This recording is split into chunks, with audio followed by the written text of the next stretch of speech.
Hello, good afternoon. Good afternoon, ma'am.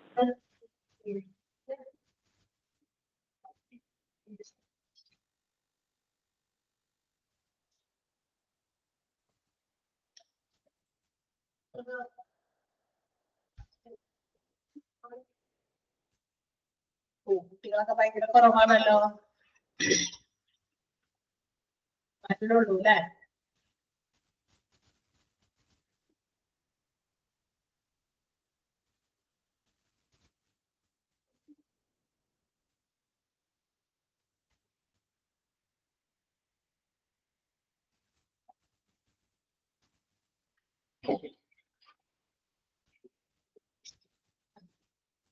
Okay, നമ്മൾ start ചെയ്യാം.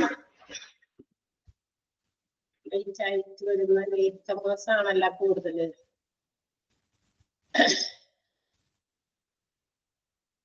Yes, എന്താ നമ്മൾ പഠിച്ചുകൊണ്ടിരിക്കുന്നത്? ഇവിടെ വരെ പഠിച്ചു, എന്തൊക്കെ പഠിച്ചു എന്നൊക്കെ വല്ല ഓർമ്മയുണ്ടാവും. ESIയുടെ 3rd പോയിന്റ് വരെ.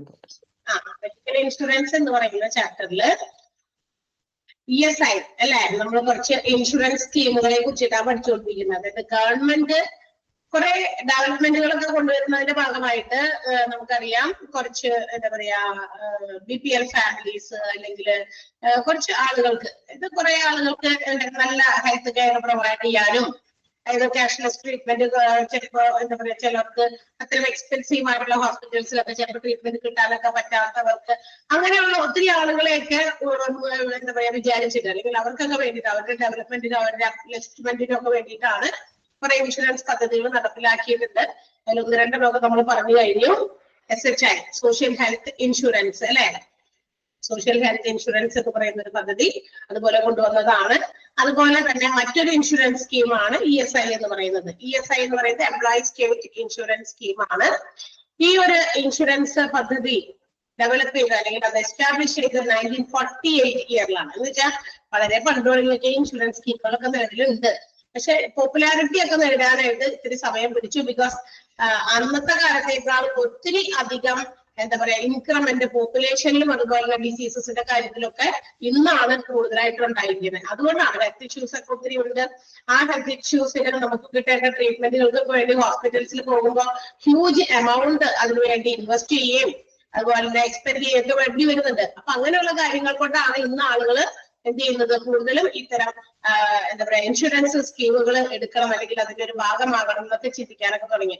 അപ്പൊ അതിന് വേണ്ടിയിട്ട് ഒത്തിരി ഇൻഷുറൻസ് സ്കീമുകൾ കൊണ്ടുവന്നിട്ട് അതിൽ കുറച്ചാണ് നമ്മളിവിടെ പറഞ്ഞുകൊണ്ടിരിക്കുന്നത്. അപ്പൊ ESI ആണ് കഴിഞ്ഞ ദിവസം നമ്മൾ പറഞ്ഞു നിർത്തിയത് അല്ലെ. ESI ഏത് ഇയറിലാണ് ഇൻട്രൊഡ്യൂസ് ചെയ്തത്? 1948 1948 അത് ഇൻട്രൊഡ്യൂസ് ചെയ്തത്.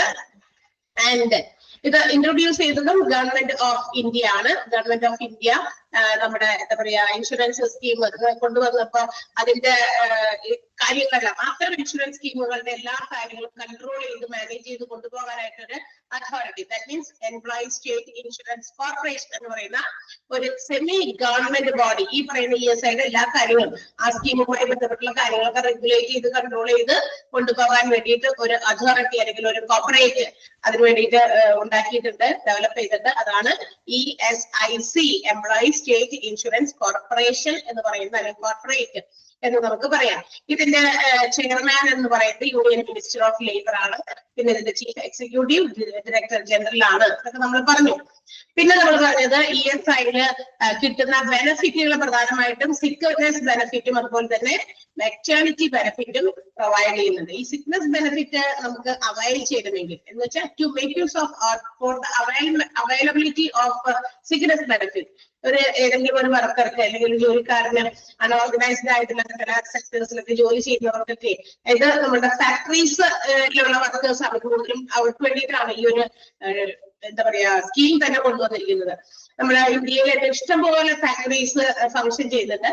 ആ ഫാക്ടറീസിലൊക്കെ ജോലി ചെയ്യുന്ന വർക്കേഴ്സ്, കാരണം ഈ ഫാക്ടറി വർക്കേഴ്സിന്റെ ഒക്കെ അവരുടെ ഹെൽത്ത് ഇഷ്യൂസ് അല്ലെങ്കിൽ ഹെൽത്ത് കണ്ടീഷൻസ്, അവിടെ ഉണ്ടാവുന്ന പലതരത്തിലുള്ള ആക്സിഡന്റുകൾ, അതുപോലെ ഒക്യുപേഷണൽ ഹസാർഡ്സ് എന്ന് വെച്ചാൽ തൊഴിൽപരമായിട്ടുള്ള ചില അപകടങ്ങൾ ഒക്കെ പതിയിരിക്കുന്ന ഒരു സ്ഥലം കൂടിയാണ് ഫാക്ടറീസ് എന്ന് പറഞ്ഞാൽ. Factory workers because they are directly engaged in production process.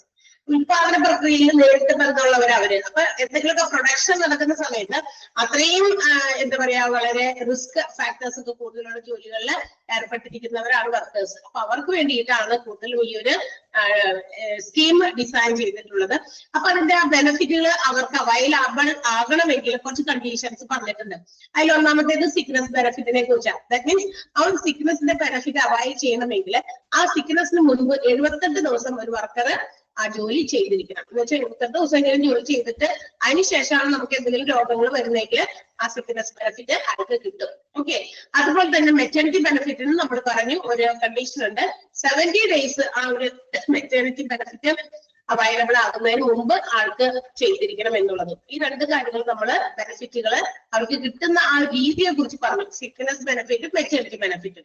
ഇനി നമ്മൾ പറഞ്ഞു അത് എന്താ പറയാ ഫാക്ടറി ജീവനക്കാർക്ക് വേണ്ടിയിട്ടാണ് ഇത്തരം ഒരു സ്കീം ഡെവലപ്പ് ചെയ്തിരിക്കുന്നത്, ഡിസൈൻ ചെയ്തിരിക്കുന്നത്. Because they are engaged in occupational hazards, അവർക്ക് ഉണ്ടാകാവുന്ന തൊഴിൽപരമായിട്ടുള്ള ചില എന്താ പറയാ അപകടങ്ങൾ അതുപോലെ ആക്സിഡൻസ് ഒക്കെ ഉണ്ടെങ്കിൽ ഈ ഒരു ഇൻഷുറൻസ് പദ്ധതി ഇവർക്ക് വേണ്ടിയിട്ട് ആണ് ഡിസൈൻ ചെയ്തിരിക്കുന്നത്.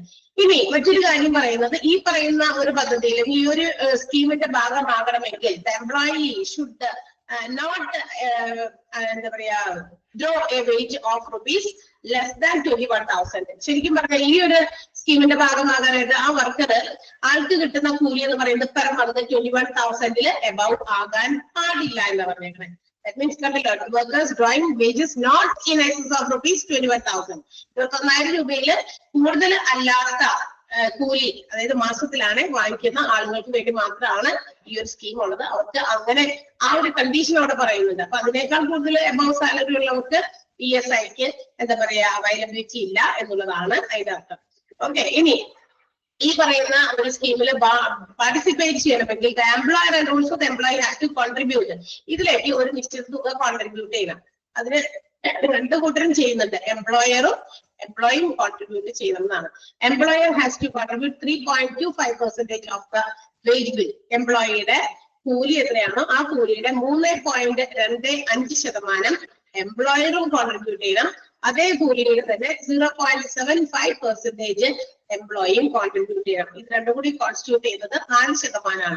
3.25%, 0.75%. രണ്ടുപേരും കോൺട്രിബ്യൂട്ട് ചെയ്യണം. എംപ്ലോയർ, കാരണം എംപ്ലോയർക്ക് വേണ്ടിയിട്ടാണ് ആ ആള് ആ ഫാക്ടറിയിൽ ജോലി ചെയ്യുന്നത്. അപ്പൊ അതുകൊണ്ട് ഉണ്ടാകാവുന്ന ചില അസുഖങ്ങൾ നമുക്കറിയാം. ഇങ്ങനെയുള്ള ഫാക്ടറി ജീവനക്കാർക്കൊക്കെ ഒത്തിരി ആ ഫാക്ടറിയിൽ ജോലി ചെയ്യുന്നതുകൊണ്ട് അതിന്റെ അവിടുത്തെ പോയിസണസ് ആയിട്ടുള്ള എന്താ പറയാ ഫ്യൂംസ് ഒക്കെ ഇൻഹെയിൽ ചെയ്ത് പല രോഗങ്ങളൊക്കെ വരാൻ സാധ്യതയുണ്ട്. അല്ലെങ്കിൽ ചില കാര്യങ്ങളോട് അലർജി ഒക്കെ ഉണ്ടാകും. അപ്പൊ അങ്ങനെ വരുമ്പോൾ ഇത്തരം ആളുകൾക്ക് നമുക്ക് എന്ത് ചെയ്യണം, അവരെ ട്രീറ്റ് ചെയ്യേണ്ടി വരും. ഹോസ്പിറ്റൽസിൽ ഇവരെ ട്രീറ്റ് ചെയ്യേണ്ടത് അതിനുള്ള റെസ്പോൺസിബിലിറ്റി എംപ്ലോയർക്ക് ഉണ്ട്. തീർച്ചയായിട്ടും അപ്പൊ അതിന് വേണ്ടിയിട്ട് ഒത്തിരി പൈസ ഒക്കെ ചെലവാക്കേണ്ടി വരും എന്നുള്ളത് മുൻകൂട്ടി കണ്ടിട്ടാണ്. അങ്ങനെ ഒരു എക്സ്പെക്ടേഷൻ ഉള്ളത് കൊണ്ടാണ് എംപ്ലോയർ ഈ പറയുന്ന ആളുടെ കൂലിയുടെ 3.25% എംപ്ലോയിയുടെ കയ്യിൽ നിന്ന് 0.75% കൂടി കോൺട്രിബ്യൂട്ട് ചെയ്ത് a part of this scheme, ഈ ഒരു എംപ്ലോയി സ്റ്റേറ്റ് ഇൻഷുറൻസ് സ്കീമിന്റെ ഭാഗമാകുന്നത്. ഓക്കെ, ആൻഡ് അപ്പൊ ആ ഒരു സെന്റൻസ് ഒന്ന് അണ്ടർലൈൻ ചെയ്യണോട്ടെ. എംപ്ലോയറും എംപ്ലോയിയും കോൺട്രിബ്യൂട്ട് ചെയ്യണം. എത്ര പെർസെന്റേജ് വീതമാണെന്ന് എടുത്തു പറഞ്ഞിട്ടുണ്ട്, അതൊന്ന് നോട്ട് ചെയ്യണം. പിന്നെ 21,000 രൂപയിൽ കൂടുതൽ അല്ലാതെ കൂലി വാങ്ങിക്കുന്നവർക്ക് വേണ്ടിയിട്ടാണ് ഈ ഒരു സ്കീം ഡിസൈൻ ചെയ്തിട്ടുള്ളത് എന്നുള്ള സെന്റൻസും ഒന്ന് അണ്ടർലൈൻ ചെയ്യണം. പിന്നെ മറ്റൊരു കണ്ടീഷൻ കൂടി പറയുന്നുണ്ട്. അതായത് worker who is drawing a wage of rupees less than 276, അതായത് 176 രൂപയിൽ കുറവ് മാത്രം എന്താ പറയാ ഈ വേജസ് വാങ്ങിക്കുന്ന ഒരു വർക്കർ, ഒരു എംപ്ലോയി ആണെങ്കിൽ they are not able to, they are not എന്താ പറയാ പേയ്മെന്റ് ഓഫ് കോൺട്രിബ്യൂഷന്റെ സമയത്ത് they are excluded from the payment. ഈ പറയുന്ന കോൺട്രിബ്യൂഷൻ അവർ അടയ്ക്കേണ്ട ആവശ്യമില്ല. 176 രൂപയിൽ കുറവാണ് വേജസ് പെർ ഡേ ആണെന്നത് പറഞ്ഞേക്കണം. മറ്റേത് അത് മന്ത്ലിയിലേക്ക് കൺവേർട്ട് ചെയ്താണ് അവർ പറഞ്ഞത്. 176 രൂപയിൽ കുറവ് സാലറി വാങ്ങിക്കുന്ന വേജസ് വാങ്ങിക്കുന്ന പെർ ഡേയിൽ വേജസ് വാങ്ങിക്കുന്ന ഒരാൾക്ക് എന്ത് ചെയ്യേണ്ട ആവശ്യമില്ല, ഈ ഒരു കോൺട്രിബ്യൂഷൻ അടയ്ക്കേണ്ട. അടയ്ക്കേണ്ടത് മൊത്തമായിട്ട് എന്തായാലും കോൺട്രിബ്യൂട്ട് ചെയ്യണം. പക്ഷെ ഈ 176 രൂപയിൽ കുറവാണ് അവർ വാങ്ങിക്കുന്ന വേജസ് എങ്കിൽ അങ്ങനെയുള്ള ആളുകളെ ഇതിൽ നിന്നും എക്സ്ക്ലൂഡ് ചെയ്തിട്ടുണ്ട് എന്നാണ് ലാസ്റ്റ് പോയിന്റ് പറഞ്ഞിരിക്കുന്നത്. അതുകൊണ്ട് ആ പോയിന്റ് കൂടി ഒന്ന് അണ്ടർലൈൻ ചെയ്യാം. ഈ പോയിന്റുകളൊക്കെ ഇമ്പോർട്ടന്റ് ആണ്. കാരണം എന്നാണ് ഇത് സ്ഥാപിതമായത് ഈ എംപ്ലോയീസ് സ്റ്റേറ്റ് ഇൻഷുറൻസ്, അതിനെ കൺട്രോൾ ചെയ്യുന്ന കോർപ്പറേറ്റിന്റെ പേരെന്താണ്, അതിന്റെ ചെയർമാൻ ആരാണ്, അതിന്റെ ചീഫ് എക്സിക്യൂട്ടീവ് ആരാണ്, അങ്ങനെയുള്ള കാര്യങ്ങൾ. പിന്നെ സിക്നസ് ബെനിഫിറ്റിനും മെറ്റേണിറ്റി ബെനിഫിറ്റിനും ഒരു കണ്ടീഷൻ പറഞ്ഞിട്ട് ഇത്ര ഡേയ്സ് അവർ വർക്ക് ചെയ്യണമെന്ന്, അത് ഇമ്പോർട്ടന്റ് ആണ്. ഫാക്ടറി വർക്കേഴ്സിന് വേണ്ടിയിട്ടാണ് ഈ ഒരു സ്കീം ഡിസൈൻ ചെയ്തിരിക്കുന്നത്, അത് ഇമ്പോർട്ടന്റ് ആണ്. അതിന് വേണ്ടിയിട്ട് ഒരു കണ്ടീഷൻ പറയുന്നത് 21,000 കൂടുതൽ സാലറി ഡ്രോ ചെയ്തവർക്ക് ഇത് പറ്റില്ല, ഈ ഒരു സ്കീമിൽ ഭാഗമാകാൻ പറ്റില്ല. അതിൽ താഴെ പെർ മന്ത് വേജസ് വാങ്ങിക്കുന്നവർക്ക് മാത്രമാണ് ഈ ഒരു സ്കീമിൽ പാർട്ടിസിപ്പേറ്റ് ചെയ്യാൻ പറ്റുക. പിന്നെ പറഞ്ഞത് എംപ്ലോയറും എംപ്ലോയിയും അവരുടെ വേജസിന്റെ കോൺട്രിബ്യൂഷൻ കൊടുക്കണം. 3.25% എംപ്ലോയറും 0.75% എംപ്ലോയിയും കോൺട്രിബ്യൂട്ട് ചെയ്യണം എന്നാണ് പറഞ്ഞത് ഈ ഒരു സ്കീമിന്റെ ഭാഗമാകാനായിട്ട്. ലാസ്റ്റ് പറഞ്ഞ സെന്റൻസ് എന്ന് പറയുന്നത് ഏതെങ്കിലും ഒരു worker drawing A wage less than 176 176 രൂപയിൽ കുറവ് പെർ ഡേ വേജസ് വാങ്ങിക്കുന്ന ഒരാളെ, ഒരു എംപ്ലോയിനെ അല്ലെങ്കിൽ വർക്കറിനെ is excluded from the payment of contribution, contribution അടയ്ക്കുന്നതിൽ നിന്നും ഒഴിവാക്കിയിട്ടുണ്ട്. ക്ലിയർ ആയല്ലോ? ക്ലിയർ അല്ലേ? നെക്സ്റ്റ് അടുത്തത് നമ്മൾ പഠിക്കാൻ പോകുന്നത് ബെനിഫിറ്റ് ആണ്. ബെനിഫിറ്റ് അപ്പൊ ആ പോയിന്റുകളൊക്കെ ഇമ്പോർട്ടന്റ് ആണ്. പോയിന്റുകളെല്ലാം ടിക്ക് ഇടുകയോ അണ്ടർലൈൻ ചെയ്യുകയോ ഇഷ്ടത്തിനനുസരിച്ച് നമുക്ക് ചെയ്യാം, പഠിക്കാൻ വേണ്ടി എളുപ്പത്തിന് വേണ്ടി. അപ്പൊ നമ്മൾ നേരത്തെ പറഞ്ഞു സിക്നസ് ബെനിഫിറ്റ് കിട്ടും, മെറ്റേണിറ്റി ബെനിഫിറ്റ് ഒക്കെ കിട്ടുന്നു. അത് എങ്ങനെ കിട്ടും, എന്താണ് അവിടെ കിട്ടുന്നത് എന്നുള്ളതാണ് തൊട്ടടുത്തതില്. അപ്പൊ ബെനിഫിറ്റ്സ് എന്ന് പറഞ്ഞൊരു കാര്യം തന്നിട്ടുണ്ട്. സിക്നസ് ബെനിഫിറ്റ് നമ്മൾ നേരത്തെ പറഞ്ഞ സിക്നസ് ബെനിഫിറ്റ് എങ്ങനെയാണ് പ്രൊവൈഡ് ചെയ്യുന്നതെന്നാണ് പറഞ്ഞിരിക്കുന്നത്. The employee will be given at a rate of 70% of their daily wages. അതായത് എന്തെങ്കിലും അസുഖങ്ങളൊക്കെ വന്ന് എന്താ പറയാ ഹോസ്പിറ്റലൈസ്ഡ് ആയി, അല്ലെങ്കിൽ അവർക്ക് എന്താ പറയാ ജോലിക്ക് പോകാൻ പറ്റുന്നില്ല, ഫാക്ടറി വർക്കർക്ക് ജോലി ചെയ്യാനായിട്ട് പോകാൻ പറ്റുന്നില്ല എങ്കിൽ അവധി എടുത്ത് വീട്ടിലിരിക്കുകയാണ്. അങ്ങനെയുള്ള സാഹചര്യത്തിൽ അവർക്ക് ഒരു വർഷത്തിൽ 91 ദിവസം, അതായത് അടുപ്പിച്ച് 91 ദിവസം വേണമെന്നൊന്നുമില്ല, എപ്പോഴേക്കും അവർക്ക് അസുഖം വന്നിട്ട് അവർക്ക് ഹോസ്പിറ്റലൈസ്ഡ് ആകുമോ അല്ലെങ്കിൽ ജോലിക്ക് പോകാനൊക്കെ പറ്റാതിരുന്നു കഴിഞ്ഞാൽ അത്രയും ആ ദിവസങ്ങൾ 91 ദിവസം 91 ഡേയ്സും അവരുടെ വേജസിന്റെ 70% അവർക്ക് പ്രൊവൈഡ് ചെയ്യുന്നതാണ്. അതാണ് സിക്നസ് ബെനിഫിറ്റ് പ്രൊവൈഡ് ചെയ്യുന്നത്. എത്ര ശതമാനമാണ് കൊടുക്കുന്നത്? 70% ഓഫ് ദെയർ വേജസ്. ഇപ്പൊ 100 രൂപ കൂലി കിട്ടുന്ന ഒരാളാണെങ്കിൽ ആ ദിവസത്തെ കൂലിയായിട്ട് 70 രൂപ കൊടുക്കും, അതായത് 100ന്റെ 70%. ഓക്കെ, അപ്പൊ 70% അവർക്ക് വേജസ് ഉണ്ട്. ഞാൻ ഒരു എക്സാമ്പിൾ പറഞ്ഞു നാട്ടാ, 100 രൂപ കൂലി വാങ്ങിക്കുന്ന ഒരാളാണ് ഒരു ദിവസം, ആളുടെ കൂലിയുടെ 70% എന്ന് പറയുന്നത് 70 രൂപ അയാൾക്ക് എന്നൊക്കെയാണ് ഇതുപോലെയുള്ള സിക്നസ് വന്നിരിക്കുന്നത്. ആ സിക്നസിന്റെ ബെനിഫിറ്റ് ആയിട്ട് അവർക്ക് പ്രൊവൈഡ് ചെയ്യുന്നതാണ് അക്കോർഡിംഗ് ടു ESI പ്രകാരം അത് പ്രൊവൈഡ് ചെയ്യുന്നു. ഓക്കെ, ഇനി മറ്റൊരു കാര്യം പറയുന്നത് എക്സ്റ്റെൻഡഡ് സിക്നസ് ബെനിഫിറ്റ് ആണ്. ഇനി ചില അസുഖങ്ങൾക്ക് ഈ പറയുന്ന സിക്നസ് ബെനിഫിറ്റിൽ നിന്ന് പുറമെ സിക്നസ് ബെനിഫിറ്റ് 91 ദിവസമാണ് പറയാം. അതായത് എന്തെങ്കിലും അസുഖങ്ങൾ വന്നു വിചാരിക്കാം, ഈ ഫാക്ടറി ജോലിക്കാർക്ക് എപ്പോഴെപ്പോഴൊക്കെ എന്തെങ്കിലുമൊക്കെ അസുഖം വരും. അത് അവരുടെ ജോലിയുടെ നേച്ചറാണ്. കാരണം അവർ ചെയ്യുന്ന ജോലി എന്ന് പറഞ്ഞാൽ ഫാക്ടറി ജോലിയാണ്. ഫാക്ടറി ജോലിയിൽ ഒരുപാട് പോയിസണസ് ആയിട്ടുള്ള ഫ്യൂംസ്, അതായത് പുകയും മറ്റുമൊക്കെ ശ്വസിച്ച് എപ്പോഴെപ്പോഴൊക്കെ എന്തെങ്കിലുമൊക്കെ ഹെൽത്ത് ഇഷ്യൂസ് ഉണ്ടാകുമോ, അല്ലെങ്കിൽ എന്തെങ്കിലും ആക്സിഡൻസ് ഉണ്ടാകാൻ സാധ്യതയുണ്ട് എന്ന് വെച്ചാൽ ഉണ്ടാകുന്ന നിർബന്ധമൊന്നും ഇല്ല കേട്ടോ. അത് ഓരോരുത്തരുടെ എന്താ പറയാ റെസിസ്റ്റിംഗ് പവറൊക്കെ ഇമ്മ്യൂണിറ്റി ഒക്കെ പോലെ ഇരിക്കും. അപ്പൊ അങ്ങനെ അസുഖങ്ങളൊക്കെ ഉണ്ടായി കഴിഞ്ഞു കഴിഞ്ഞാൽ ആ അസുഖങ്ങൾക്ക് നമുക്ക് എന്ത് കിട്ടും? സിക്നസ് ബെനിഫിറ്റ് കിട്ടുമെന്ന്. അത് എത്രയാ ദിവസം പറയുന്നുണ്ടല്ലോ, അതിന് വേണ്ടിയിട്ട് ഒരു കണ്ടീഷൻ തൊട്ട് മുകളിൽ നമ്മൾ പറഞ്ഞു. ആ സിക്നസ് ബെനിഫിറ്റ് ആൾക്ക് ലഭ്യമാകണമെങ്കിൽ ആ ആള് ആ എന്താ പറയാ ജോലിക്ക് കയറി ഒരു 78 ദിവസങ്ങളിൽ ജോലി ചെയ്ത് കംപ്ലീറ്റ് ചെയ്തിട്ടുണ്ടാവണം. 78 ദിവസത്തിൽ കുറവാണ് ജോലി ചെയ്തിട്ടുള്ളൂ. കറക്റ്റ് എടുത്ത് നോക്കുമ്പോൾ അയാളുടെ അറ്റൻഡൻസ് രജിസ്റ്റർ അയാളുടെ പേറോൾ എടുത്ത് നോക്കി കഴിയുമ്പോൾ അയാൾ 78 ദിവസമൊന്നും ഈ ജോലി ചെയ്ത് തുടങ്ങിയിട്ടില്ല എങ്കിൽ അങ്ങനെയുള്ളവർക്ക് കിട്ടില്ല. അതാണ് പറഞ്ഞേക്കണേ, മനസ്സിലായോ? ഇനി ആ 78 ദിവസം ജോലി ചെയ്തവർക്കാണെങ്കിൽ അതിന്റെ ബെനിഫിറ്റ് പ്രൊവൈഡ് ചെയ്യുന്നതാണ്. ആ ബെനിഫിറ്റ് എന്താണെന്നാണ് ഇവിടെ പറയുന്നത്. ആ ആൾക്ക് അയാളുടെ ആ സിക്നസുമായി ബന്ധപ്പെട്ട ആൾക്ക് അവധി എടുക്കേണ്ടി വരുന്ന ദിവസങ്ങളിലെ കൂലി എത്രയാണോ അതിന്റെ 70% കിട്ടുന്നത്. എത്ര ദിവസം കിട്ടും? ഒരു ദിവസം 2 ദിവസം ഒന്നുമില്ല. ഡ്യൂറിംഗ് ദി ഇയർ 91 ഡേയ്സ്, ഒരു വർഷത്തിൽ 91 ദിവസവും കിട്ടും. 365 ദിവസത്തില് 91 ദിവസം വരെ ആയിട്ട് ഈ പറയുന്ന സിക്നസിന് ബെനിഫിറ്റ് കിട്ടുന്നുണ്ട്. മനസ്സിലായോ? അപ്പൊ 91 ദിവസം വരെയൊക്കെ ഓക്കെ. ടീച്ചേഴ്സ് ലീവ് കൊടുക്കില്ലേ, സ്കൂളുകളിലൊക്കെ പഠിപ്പിക്കുന്ന ടീച്ചേഴ്സ് അല്ലെ, ഇത്ര ലീവ് ഉണ്ട്. അതിനപ്പുറമുള്ള ലീവ് ഒക്കെ കൊടുത്തു കഴിഞ്ഞാൽ അവര് ലീവ് കട്ട് ചെയ്യും അല്ലെ. അപ്പൊ അങ്ങനെയൊക്കെ ഉണ്ട്. അപ്പൊ അത്ര ലീവുകൾ ചില ആളുകൾ അതൊക്കെ കൂടി കൂട്ടി വെച്ചേക്കാം, ലീവ് വെച്ച് എടുക്കില്ല അന്നേരമൊക്കെ. അതിന്റെ ലാസ്റ്റ് എന്തെങ്കിലും ഒരു ചെറിയ കാര്യത്തിന് വേണ്ടിയിട്ടൊക്കെ മാറ്റിയിരിക്കും. അങ്ങനെയൊക്കെ ചെയ്യാറുണ്ട്. അപ്പൊ അതുവരെ അവർക്ക് അങ്ങനെ ഒരു ഓപ്ഷൻ ഉണ്ട്. ആ സിക്നസ് ബെനിഫിറ്റ് ഇത്രയും ദിവസം കിട്ടും. അത് കഴിഞ്ഞ് ഇനി 91 അല്ല, ചിലപ്പോൾ വേറെ അത് കഴിഞ്ഞിപ്പോ വീണ്ടും 10 ദിവസം വേറെ ഏതെങ്കിലുമൊക്കെ ദിവസങ്ങളായിട്ട് ലീവ് എടുത്തു എന്ന് വിചാരിക്കുക. ജോലിക്കൊന്നും പോകാൻ പറ്റില്ല, പക്ഷെ അന്നേരം കിട്ടില്ല. ആ ഒരു വർഷത്തിൽ 91 ദിവസം. Okay, next extended sickness benefit ആണ്. ചില അസുഖങ്ങളുണ്ട്, ചില അസുഖങ്ങളുടെ നേച്ചർ അങ്ങനെയാണ് എന്ന് വെച്ചിട്ടുണ്ടെങ്കിൽ പറഞ്ഞിരിക്കുന്ന അസുഖങ്ങളുടെ പേര് കേട്ടാൽ അറിയാം, പെട്ടെന്നൊന്നും മാറുന്ന അസുഖമല്ല. കുറച്ച് എന്താ പറയാ മാരകമായ രോഗങ്ങളാണ്. കുറച്ച് കണ്ടല്ലോ, മാലിഗ്നസി അസുഖങ്ങളാണ് എന്ന് വെച്ചാൽ മാരക രോഗങ്ങളായിട്ടുള്ള ചില രോഗങ്ങള്, ട്യൂബർകുലോസിസ് എന്ന് വെച്ചാൽ TB പോലുള്ള അസുഖങ്ങൾ, ലെപ്രോസി കുഷ്ഠരോഗം, അതുപോലെ തന്നെ ഫ്രാക്ചർ. ഈ പറയുന്ന ട്യൂബർകുലോസിസ് ലെപ്രോസി ഒക്കെ ഇന്ന് അത്ര കോമൺ ആയിട്ടുള്ള അസുഖമൊന്നുമല്ല. പണ്ടൊക്കെ ആളുകൾക്ക് ഭയങ്കര ഒത്തിരി പണ്ടൊക്കെ നമ്മളൊക്കെ ചെറുതായിരിക്കുന്ന സമയത്തൊക്കെ അങ്ങനെയൊക്കെ ആൾക്കാർ പറഞ്ഞു കേട്ടിട്ടുള്ള ഒരു കാര്യമാണ്. ഇപ്പൊ അത് പറഞ്ഞു പോലും കേൾക്കുന്ന ഒരു അസുഖമല്ല. നമുക്കിപ്പോ ഇതുപോലെയുള്ള ബുക്കുകളോ മറ്റൊക്കെ വായിക്കാനേ പറ്റുന്നുള്ളൂ. അധികം അങ്ങനെ അത്ര കാണുന്നില്ല. കാരണം അതിനുള്ള ഇമ്മ്യൂണൈസേഷൻസ് ഒക്കെ ഒരുപാട് വന്നപ്പോൾ നമ്മൾ അതൊക്കെ എടുക്കുന്നത് കൊണ്ട് അതിനുള്ള പ്രിക്കോഷൻ ഒക്കെ ജനിക്കുമ്പോഴൊക്കെ തന്നെ അത്ര ദിവസത്തിനുള്ളിൽ ഇൻജെക്ഷൻസ് ഒക്കെ കുറെ തരുന്നുണ്ടല്ലോ, അതിനൊക്കെ വേണ്ടിയിട്ടാണ് തരുന്നത്. അപ്പൊ ഇങ്ങനെയുള്ള അസുഖങ്ങളൊക്കെ എന്തെങ്കിലും വന്നിട്ടുണ്ടെങ്കിൽ, അല്ലെങ്കിൽ ഫ്രാക്ചേഴ്സ്, കൈയും കാലൊക്കെ ഒടിയുക, അല്ലെങ്കിൽ എന്താ പറയാ എല്ലിനൊക്കെ ഭയങ്കര ഫ്രാക്ചർ ഒക്കെ സംഭവിക്കുക, അങ്ങനെയുള്ള സിക്നസ്സുകളാണെങ്കിൽ അതിന് കുറച്ച് ദീർഘകാലം ആവശ്യമുണ്ട്. ഈ പറഞ്ഞ 91 days ഒക്കെ ചിലപ്പോൾ തന്നെ ആ ഒരു പർട്ടിക്കുലർ പീരീഡിൽ തന്നെ ആവശ്യം വരും അല്ലെ. ഒരു ഉദാഹരണം, ഇപ്പൊ കാലിന്റെ എല്ലൊക്കെ ഒടിഞ്ഞു പോയി, ഇങ്ങനെ മെയിൻ പാർട്ട് കാലാണ് ഒടിഞ്ഞേക്കണേ. അപ്പൊ അതൊക്കെ എന്താ പറയാ ശരിയായി വരാനൊക്കെ ചിലപ്പോൾ 2-3 മാസമൊക്കെ എടുക്കും. അപ്പൊ തന്നെ 90 ദിവസം പോയില്ലേ അല്ലെ. അപ്പൊ ആ ഒറ്റ മുഖത്തിൽ തന്നെ അവൾ 90 ദിവസം പോയി. അപ്പൊ പിന്നെ ഒരു വർഷത്തിൽ പിന്നെ വേറെ ഏതെങ്കിലും അസുഖങ്ങൾ വന്നാലോ ആൾക്കും പ്രൊവൈഡ് ചെയ്യാൻ പറ്റില്ല. അപ്പൊ അതുകൊണ്ടാണ് പറഞ്ഞത് എക്സ്റ്റെൻഡഡ് ആയിട്ടുള്ള സിക്നസ് ബെനിഫിറ്റില് അങ്ങനെ കൂടി ഒരു ഓപ്ഷൻ ഉണ്ട്. ഈ പറയുന്ന അസുഖങ്ങളാണെങ്കിൽ, അല്ലെങ്കിൽ ഇങ്ങനെയുള്ള മാലിഗ്നസി ആയിട്ടുള്ള രീതിയിലുള്ള രോഗങ്ങളാണെങ്കിൽ അവിടെ പ്രൊവൈഡ് ചെയ്യുന്ന ഒരു ഓപ്ഷൻ 2 വർഷത്തെ 2 yearsലേക്ക് ആ ടൈം പീരീഡ് എക്സ്റ്റെൻഡ് ചെയ്തിട്ട് 2 വർഷത്തോളം അവർക്ക് എങ്ങനെ കിട്ടും? വേജസിന്റെ 80% കിട്ടും. നേരത്തെ പറഞ്ഞത് വേജസിന്റെ 70%, അതും 91 ദിവസം കിട്ടിയിരുന്നുള്ളൂ. എന്നാൽ എക്സ്റ്റെൻഡഡ് സിക്നസ് ബെനിഫിറ്റിനകത്ത് 80% കിട്ടും വേജസിന്റെ. അത് എത്ര ദിവസം കിട്ടും?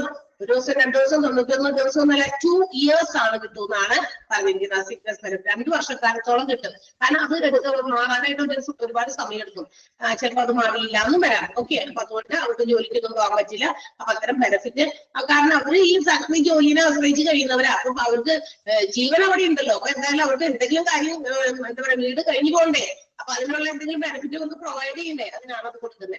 Okay, next one enhanced sickness benefit ആണ്. എൻഹാൻസ്ഡ് സിക്നസ് ബെനിഫിറ്റിനകത്ത് മെയിൽ ആൻഡ് ഫീമെയിൽ 2 കൂട്ടർക്കും ബെനിഫിറ്റ് ആകുന്ന രീതിയിൽ ഒരു എന്താ പറയാ ബെനിഫിഷ്യറിക്ക് അവർക്ക് കൊടുക്കുന്ന ബെനിഫിറ്റ് എന്ന് പറയുന്നത് during the event of sterilization, വന്ധ്യംകരണം പോലെയുള്ള കാര്യങ്ങൾ നടത്തുന്ന സമയത്ത് മെയിൽ ബെനിഫിഷ്യറിക്കാണ്, അതായത് പുരുഷന്മാർക്കാണെങ്കിൽ ഒരു 7 ദിവസത്തെ എന്താ പറയാ എൻഹാൻസ്ഡ് ആയിട്ടുള്ള സിക്നസ് ബെനിഫിറ്റ് കൊടുക്കുന്നുണ്ട്. 7 days കൊടുക്കുന്നുണ്ട്. അതുപോലെ തന്നെ ഫീമെയിൽക്കാണെങ്കിൽ, പെണ്ണുങ്ങൾക്കാണെങ്കിൽ, സ്ത്രീകൾക്കാണെങ്കിൽ 14 days ആണ് ആ സ്റ്റെറിലൈസേഷൻ പീരീഡിൽ അവർക്ക് കൊടുക്കുന്ന ബെനിഫിറ്റ്. അപ്പൊ 7 ദിവസം മെയിൽ ബെനിഫിഷ്യറിക്കും ഫീമെയിൽ ബെനിഫിഷ്യറിക്ക് 14 ദിവസവും എൻഹാൻസ്ഡ് സിക്നസ് ബെനിഫിറ്റ് പ്രൊവൈഡ് ചെയ്യുന്നുണ്ട്. എപ്പോഴാണെന്നും കൂടി എടുത്ത് പറഞ്ഞിട്ടുണ്ട്, during the event of sterilization, വന്ധ്യകരണ സമയത്താണ്. ഓക്കെ, പിന്നെ പ്രൊവൈഡ് ചെയ്യുന്നത് മെറ്റേണിറ്റി ബെനിഫിറ്റ് ആണ്. മെറ്റേണിറ്റി ബെനിഫിറ്റ് കൊടുക്കുന്നതും സ്ത്രീകൾക്ക് 180 days in case of pregnancy പീരീഡില് അവർക്ക് 150 ദിവസം, ദാറ്റ് മീൻസ് 6 months അല്ലെ, 6 മാസത്തോളം ഫുൾ വേജസ് ആണ് പ്രൊവൈഡ് ചെയ്യുന്നത്. ഒരു രൂപ 2 രൂപ എന്നല്ല, അവർക്ക് കൊടുക്കേണ്ട വേജസ് എത്രയാണോ അതിന്റെ ഇത്ര പെർസെന്റേജ് ഒന്നുമല്ല കൊടുക്കുന്നത്, ഫുൾ വേജസ്. എത്ര ദിവസം അവര് 6 മാസക്കാലം അവര് ഈ പറയുന്ന പ്രഗ്നൻസിയുമായി ബന്ധപ്പെട്ടിട്ട് ചിലത് ലീവ് എടുക്കും. നേരത്തെ കുട്ടി റെസ്റ്റ് ഒക്കെ വേണ്ടി വരാണെങ്കിലല്ലേ, അപ്പൊ അവർക്ക് ലീവ് എടുക്കേണ്ടി വരും. അപ്പൊ അങ്ങനെ വരുമ്പോൾ 6 മാസമൊക്കെ ലീവ് എടുക്കുന്നവരുണ്ട്. ചിലപ്പോൾ ചിലവർ 2-3 മാസമൊക്കെ ലീവ് എടുക്കുക. അങ്ങനെയാണെങ്കിൽ അത്രയും സമയങ്ങൾ അത് എക്സ്റ്റെൻഡ് ചെയ്യും. പക്ഷെ ഇവിടെ കൊടുക്കുന്നത് 6 മാസം വരെയാണ് അവർക്ക് ഫുൾ വേജസ് പ്രൊവൈഡ് ചെയ്യുന്നത്. അതാണ് ESI പ്രകാരമുള്ള മെറ്റേണിറ്റി ബെനിഫിറ്റ് എന്ന് പറയുന്നത്. ആൻഡ് ഓൾസോ മറ്റൊരു കാര്യം കൂടി അവിടെ എടുത്ത് പറയുന്നത് 6 weeks, ഒരു 6 ആഴ്ചക്കാലം, ഏകദേശം ഒരു 1.5 months ആണ്. ഒരു 6 ആഴ്ചക്കാലം ഇവർക്ക് മിസ്കാരേജ് അല്ലെങ്കിൽ MTP, മിസ്കാരേജ് എന്ന് പറഞ്ഞാൽ പ്രഗ്നന്റ് ആയി കുറച്ച് 1-2-3 മാസമൊക്കെ ചിലപ്പോൾ അത് അബോർട്ട് ചെയ്ത് പോയി എന്നൊക്കെ വിചാരിക്കാം. അപ്പൊ അവർക്ക് കുറച്ച് റെസ്റ്റ് ഒക്കെ വേണ്ടി വരും. അപ്പൊ അതിന് വേണ്ടിയിട്ടാണ് ഒരു 1.5 weeks പറഞ്ഞിരിക്കുന്നത്, അല്ലെങ്കിൽ സോറി 6 weeks അല്ലെങ്കിൽ 1.5 months എന്ന് പറഞ്ഞിരിക്കുന്നത്.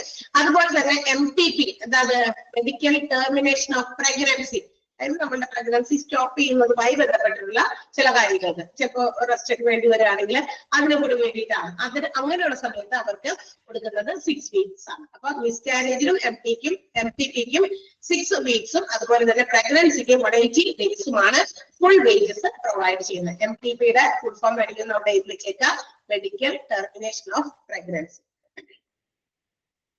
മെഡിക്കൽ ടെർമിനേഷൻ ഓഫ് പ്രഗ്നൻസി എഴുതിയോ?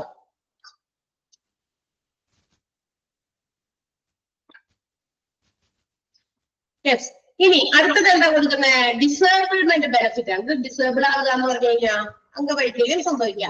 ഇത് എന്താ പറയാ, എന്നതേക്കും പെർമനന്റ് ആയിട്ടുള്ള അംഗവൈകല്യമല്ല കേട്ടോ, ടെമ്പററി ആയിട്ട് നമുക്ക് ഉണ്ടാകുന്ന അംഗവൈകല്യം എന്ന് വെച്ചാൽ ഫാക്ടറി വർക്കേഴ്സിന് ചിലപ്പോൾ ജോലിയിലിരിക്കെ എന്തെങ്കിലും അതിന്റെ ഭാഗമായിട്ട് എന്തെങ്കിലും ഡിസേബിൾമെന്റ് ഉണ്ടായി, കൈക്കോ കാലിനോ എല്ലാവർക്കും എന്തെങ്കിലുമൊക്കെ ഉപയോഗിക്കാൻ പറ്റാതെ അങ്ങനെ എന്തെങ്കിലും ഇരിപ്പായി പോയി അല്ലെങ്കിൽ കിടപ്പായി പോയി എന്ന് വിചാരിക്കുക. അത് ടെമ്പററി ആണ്. കുറച്ച് കഴിയുമ്പോൾ അത് അസുഖമൊക്കെ മാറി ഭേദമായിയൊക്കെ വരാം. അങ്ങനെയുള്ള ടെമ്പററി ബെനിഫിറ്റുകൾ പ്രൊവൈഡ് ചെയ്യുന്നത് 90% of the wages during the period of disablement. ആ ഡിസേബിൾമെന്റ് പീരീഡ് എത്ര നാളത്തേക്കാണോ, അത് എത്ര ദിവസത്തേക്കാണോ, അതുവരെ അവരുടെ വേജസിന്റെ 90% ക്യാഷ് ആയിട്ട് അവർക്ക് കൊണ്ട് കിട്ടിക്കൊടുക്കും. മനസ്സിലായോ? അതായത് അവർ ഡിസേബിൾഡ് ആയിട്ട്, ടെമ്പററി ആണ്, പെർമനന്റ് അല്ല എന്ന് നോക്കണം. ടെമ്പററി ആയിട്ടുള്ള ഡിസേബിൾമെന്റ് പീരീഡ് എത്ര ദിവസത്തേക്കാണോ അല്ലെങ്കിൽ എത്ര മാസത്തേക്കാണോ അതിന്റെ 90% വേജസിന്റെ എന്ത് ചെയ്യുന്നു, ക്യാഷ് ആയിട്ട് പ്രൊവൈഡ് ചെയ്യുന്നു എന്നുള്ളതാണ് ഡിസേബിൾമെന്റ് ബെനിഫിറ്റ് അണ്ടർ ESI. ESIയിലെ ഡിസേബിൾമെന്റ് ബെനിഫിറ്റ്. ക്ലിയർ ആയോ? Next one is funeral benefit ആണ്. ഫ്യൂണറൽ ബെനിഫിറ്റ് എന്താ? അതായത് ഒരു വ്യക്തി മരിച്ചു കഴിഞ്ഞാൽ, ഇപ്പൊ ഒരു ജോലിക്കാരൻ ആരെങ്കിലും ഇത് ഈ പറയുന്ന ഹെൽത്ത് ഇൻഷുറൻസ് സ്കീമിന്റെ ESIയുടെ ഭാഗമായിരുന്ന ആള് മരിച്ചു പോയി കഴിഞ്ഞാൽ അയാളുടെ ഫ്യൂണറലുമായിട്ട് ബന്ധപ്പെട്ടിട്ടുള്ള കാര്യങ്ങൾക്ക്, ഫ്യൂണറൽ പർപ്പസിന് വേണ്ടിയിട്ട് ഒരു 15,000 rupees, 15,000 രൂപ എടുത്ത് പറഞ്ഞിട്ടുണ്ട് എമൗണ്ട് കറക്റ്റ് ആയിട്ട്. അപ്പൊ 15,000 rupees ആർക്ക് കൊടുക്കും? ആർക്കെങ്കിലും മരിച്ചുപോയ ആൾക്ക് കൊടുക്കാൻ പറ്റില്ലല്ലോ. അപ്പൊ ആളുടെ ആ വീട്ടിലെ എൽഡസ്റ്റ് മെമ്പറിലേക്ക് കൈമാറുന്നതായിരിക്കും. എത്രയാണ്? 15,000 rupees to the eldest surviving member of the family. ആ ഫാമിലിയിലെ എൽഡസ്റ്റ് മെമ്പർക്കായിരിക്കും കൊടുക്കുക. കാരണം ഒരു വീടിന്റെ കുടുംബനാഥ അങ്ങനെ ഒരാളുണ്ടാവുമല്ലോ. അപ്പൊ ആ ഒരാൾ കഴിഞ്ഞ് കഴിഞ്ഞാൽ പിന്നെ അടുത്തത് ആരാണോ എൽഡസ്റ്റ് മെമ്പർ അവരായിരിക്കും ഒബ്വിയസ്ലി ആ വീടിന്റെ അടുത്ത കുടുംബനാഥനോ അല്ലെങ്കിൽ കുടുംബനാഥയോ, അല്ലെ? അങ്ങനെയല്ലേ നമ്മള് വിചാരിച്ചേക്കണേ? അങ്ങനെ തന്നെയാണ്. എപ്പോഴും അങ്ങനെയൊക്കെ തന്നെയാണ്. ഓക്കെ. അപ്പൊ ആ ഒരു ഫ്യൂണറൽ പർപ്പസുകളൊക്കെ നടത്താൻ, എന്ന് വെച്ചാൽ സംസ്കാര ചടങ്ങുകൾ അങ്ങനെയുള്ള കാര്യങ്ങളൊക്കെ നടത്താൻ വേണ്ടിയിട്ട്. ഓക്കെ. അപ്പൊ ഒരു 50,000 പ്രൊവൈഡ് ചെയ്യുന്നതാണ്. And last one is medical benefit.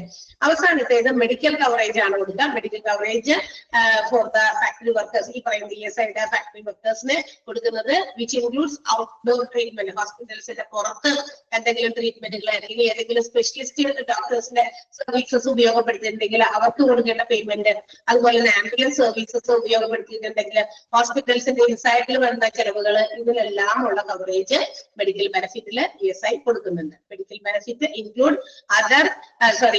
Outdoor treatment, also ambulance service, മാത്രമല്ല ഇൻഡോർ സർവീസസ്, സ്പെഷ്യലിസ്റ്റ് സർവീസസ് ഒക്കെ നമ്മൾ അവൈൽ ചെയ്തിട്ടുണ്ടെങ്കിൽ ഇതിലൊക്കെ ഉള്ള കവറേജ് മെഡിക്കൽ ബെനിഫിറ്റ് ആയിട്ട് ESI പ്രൊവൈഡ് ചെയ്യുന്നു. അപ്പൊ these are the benefits provided by ESI. Employees state insurance scheme വഴി കിട്ടുന്ന ബെനിഫിറ്റുകളാണ് നമ്മൾ പറഞ്ഞ പേരുകൾ എല്ലാം ഓർത്ത് വെക്കണം, കിട്ടിട്ട് വെക്കാം. Sickness benefit, extended sickness benefit, enhanced sickness benefit, maternity benefit, disablement benefit, funeral benefit and medical benefit. എല്ലാം മനസ്സിലായോ? ഓരോന്നിന്റെ അവിടെ എടുത്ത് പറഞ്ഞിരിക്കുന്ന എന്താ പറയാ ചില ഫിഗേഴ്സ്, ചില പെർസെന്റേജസ് ഒക്കെ നിങ്ങൾ അണ്ടർലൈൻ ചെയ്യണം. അതൊക്കെ ഇമ്പോർട്ടന്റ് ആണ്. ചില ഫിഗറുകൾ 15,000 രൂപ കൊടുക്കുന്നു ഫ്യൂണറൽ പർപ്പസിന് വേണ്ടി എന്നുള്ളത്, അങ്ങനെയുള്ള കാര്യങ്ങളൊക്കെ ഒന്ന് അണ്ടർലൈൻ ചെയ്ത് വെച്ച് വായിച്ചു പഠിക്കാം. ക്ലിയർ അല്ലേ? അടുത്തതിലേക്ക് പോയിക്കോട്ടെ. യെസ്, നമ്മൾ നേരത്തെ പറഞ്ഞല്ലോ നമ്മുടെ ESIയില് കോൺട്രിബ്യൂഷൻ നടത്തേണ്ടത് എംപ്ലോയറും എംപ്ലോയും കൂടി ചേർന്നിട്ടാണ്. എംപ്ലോയർ പറയുന്ന എംപ്ലോയിയുടെ വേജസിന്റെ 3.25% കോൺട്രിബ്യൂട്ട് ചെയ്യണം. എംപ്ലോയി ആണെങ്കിൽ അയാളുടെ വേജസിന്റെ 0.75%. രണ്ടും എംപ്ലോയിയുടെ ശമ്പളത്തിന്റെ ആണോ അല്ലെങ്കിൽ വേജസിന്റെ ആണ്? എംപ്ലോയിയുടെ വേജസിന്റെയാണ്. എംപ്ലോയറുടെ വേജസിന്റെ 3.25% അല്ല.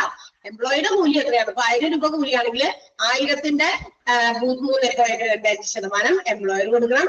1000ന്റെ തന്നെ 0.75% എംപ്ലോയിയും കൊടുക്കണം. ആളുടെ ഈ പറയുന്ന ESIയുടെ കോൺട്രിബ്യൂഷൻ നടത്താൻ വേണ്ടി. അതെങ്ങനെയാണ് എന്ന് കാൽക്കുലേറ്റ് ചെയ്യുന്നത് എങ്ങനെയാണെന്ന് കാണിച്ചിട്ടുണ്ട്. How to calculate ESI contribution എങ്ങനെ കാൽക്കുലേറ്റ് ചെയ്യും എന്നുള്ളത് എക്സാമ്പിൾ ആയിട്ട് അവിടെ പറഞ്ഞിരിക്കുന്നത്. നമ്മൾ വിചാരിക്കാം, നമ്മളോട് ഇമാജിൻ ചെയ്യാനാണ് പറഞ്ഞേക്കുന്നത്. ഒരു വേജസ്, ഒരാളുടെ വേജസ് എന്ന് പറയുന്നത് INR ₹20,000 ആണെന്ന് വിചാരിക്കാം. INR എന്ന് പറഞ്ഞാൽ ഇന്റർനാഷണൽ നോർമലൈസ്ഡ് റേറ്റ് ആണ്. ഇന്റർനാഷണൽ നോർമലൈസ്ഡ് റേറ്റ് എന്ന് അവിടെ നോട്ട് ചെയ്ത് വെക്കാം കേട്ടോ. നിങ്ങളുടെ നോട്ടിന്റെ മൂലത്തിലോ അണ്ടർലൈൻ ചെയ്തിട്ട് അതിന്റെ പൊക്കത്തിലോ എവിടെയെങ്കിലും എഴുതി വെക്കും. ഇന്റർനാഷണൽ നോർമലൈസ്ഡ് റേറ്റ് എന്ന് വെച്ചാൽ നമ്മുടെ അന്തർദേശീയമായിട്ട് അംഗീകരിക്കപ്പെട്ട ഇന്ത്യയുടെ മൂല്യം, രൂപയുടെ മൂല്യം. നമ്മുടെ രൂപയ്ക്ക് ഒരു മൂല്യം ഉണ്ടല്ലോ, അത് വേൾഡ് ആയിട്ട് ഇന്റർനാഷണൽ ആയിട്ട് അംഗീകൃതമായിട്ടുള്ള ഒരു വാല്യൂ ഉണ്ട്. ആ വാല്യൂ അതിനെയാണ് INR എന്ന് ഉദ്ദേശിക്കുക. International normalised rate. 20,000 രൂപയുള്ള ഒരു കൂലിയുള്ള ഒരു വർക്കർ ആണെന്ന് വിചാരിക്കുക. അയാളുടെ കോൺട്രിബ്യൂഷൻ നമ്മൾ എങ്ങനെ കാൽക്കുലേറ്റ് ചെയ്യുന്നത്? അപ്പൊ ആൾക്ക് 20,000 രൂപയാണ് കൂലി വരുന്നത് പെർ മന്ത് എന്ന് വിചാരിക്കാം. എംപ്ലോയർ കോൺട്രിബ്യൂട്ട് ചെയ്യേണ്ടത് 20,000 ഇൻറ്റു 3.25%. എംപ്ലോയി കോൺട്രിബ്യൂട്ട് ചെയ്യേണ്ടത് 20,000 ഇൻറ്റു 0.75%. അത് രണ്ടും കൂടി ചേർന്ന് ഉള്ള ടോട്ടൽ കോൺട്രിബ്യൂഷൻ ആണ് അവിടെ കാണിച്ചിരിക്കുന്നത്. 650 ആണ് എംപ്ലോയർ കോൺട്രിബ്യൂട്ട് ചെയ്യേണ്ടത്. 150 ആണ് എംപ്ലോയി കോൺട്രിബ്യൂട്ട് ചെയ്യേണ്ടത്. ഇത് രണ്ടും കൂടി കോൺസ്റ്റിറ്റ്യൂട്ട്സ് ₹800. ഇത് രണ്ടും കൂടി ചേർന്ന് അത് 800 രൂപയാണ്. എങ്ങനെയാണെന്ന് കിട്ടിയോ നോക്കിയേ, ഒന്ന് ജസ്റ്റ് ഒന്ന് വെറുതെ ഒന്ന് കാൽക്കുലേറ്റ് ചെയ്ത് നോക്കിയേ, ശരിയാണോ?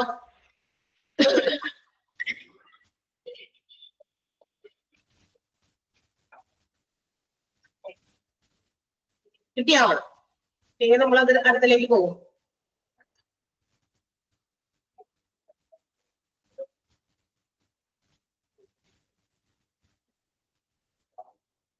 കിട്ടിയില്ല? അത് കിട്ടിയില്ലേ? ആരും ഇല്ലേ ഇനി ഇവിടെ? ഹലോ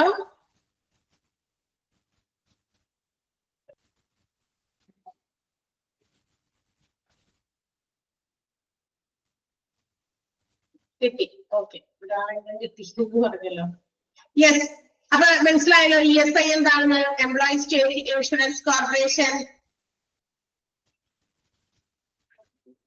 25% എന്നാണ്. പെർസെന്റേജ് എന്നല്ലേ ഉള്ളത്? അതെല്ലോ, 3.25%ന്റെ ആ ഒരു ഇത് മഞ്ഞക്ക് പെർസെന്റേജിന്റെ ഇതുണ്ടാവുമല്ലോ,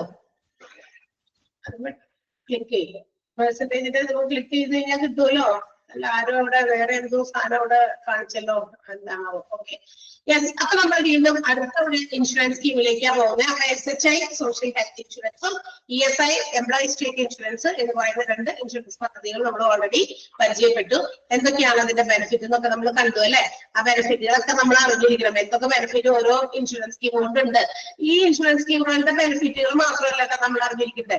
ബെനിഫിറ്റ് അറിയുന്നതോടൊപ്പം എന്തെങ്കിലുമൊക്കെ എക്സ്ക്ലൂഡ് ചെയ്തിട്ടുണ്ടോ? ഇന്ന രോഗത്തിനില്ല, ഇന്ന കാര്യത്തിനുണ്ട്.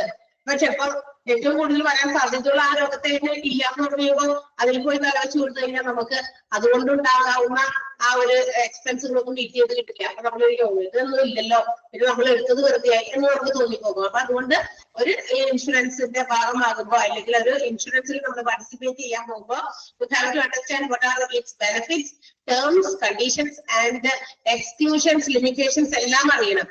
എന്തൊക്കെ എക്സ്ക്ലൂഡ് ചെയ്തിട്ടുണ്ട് അതുകൂടി അറിയണം. ഇന്നത്തെ ഒഴിവാക്കിയിട്ടുണ്ട്, ആ ഒഴിവാക്കിയത് ഏതൊക്കെയാണെന്ന് മനസ്സിലാക്കണം.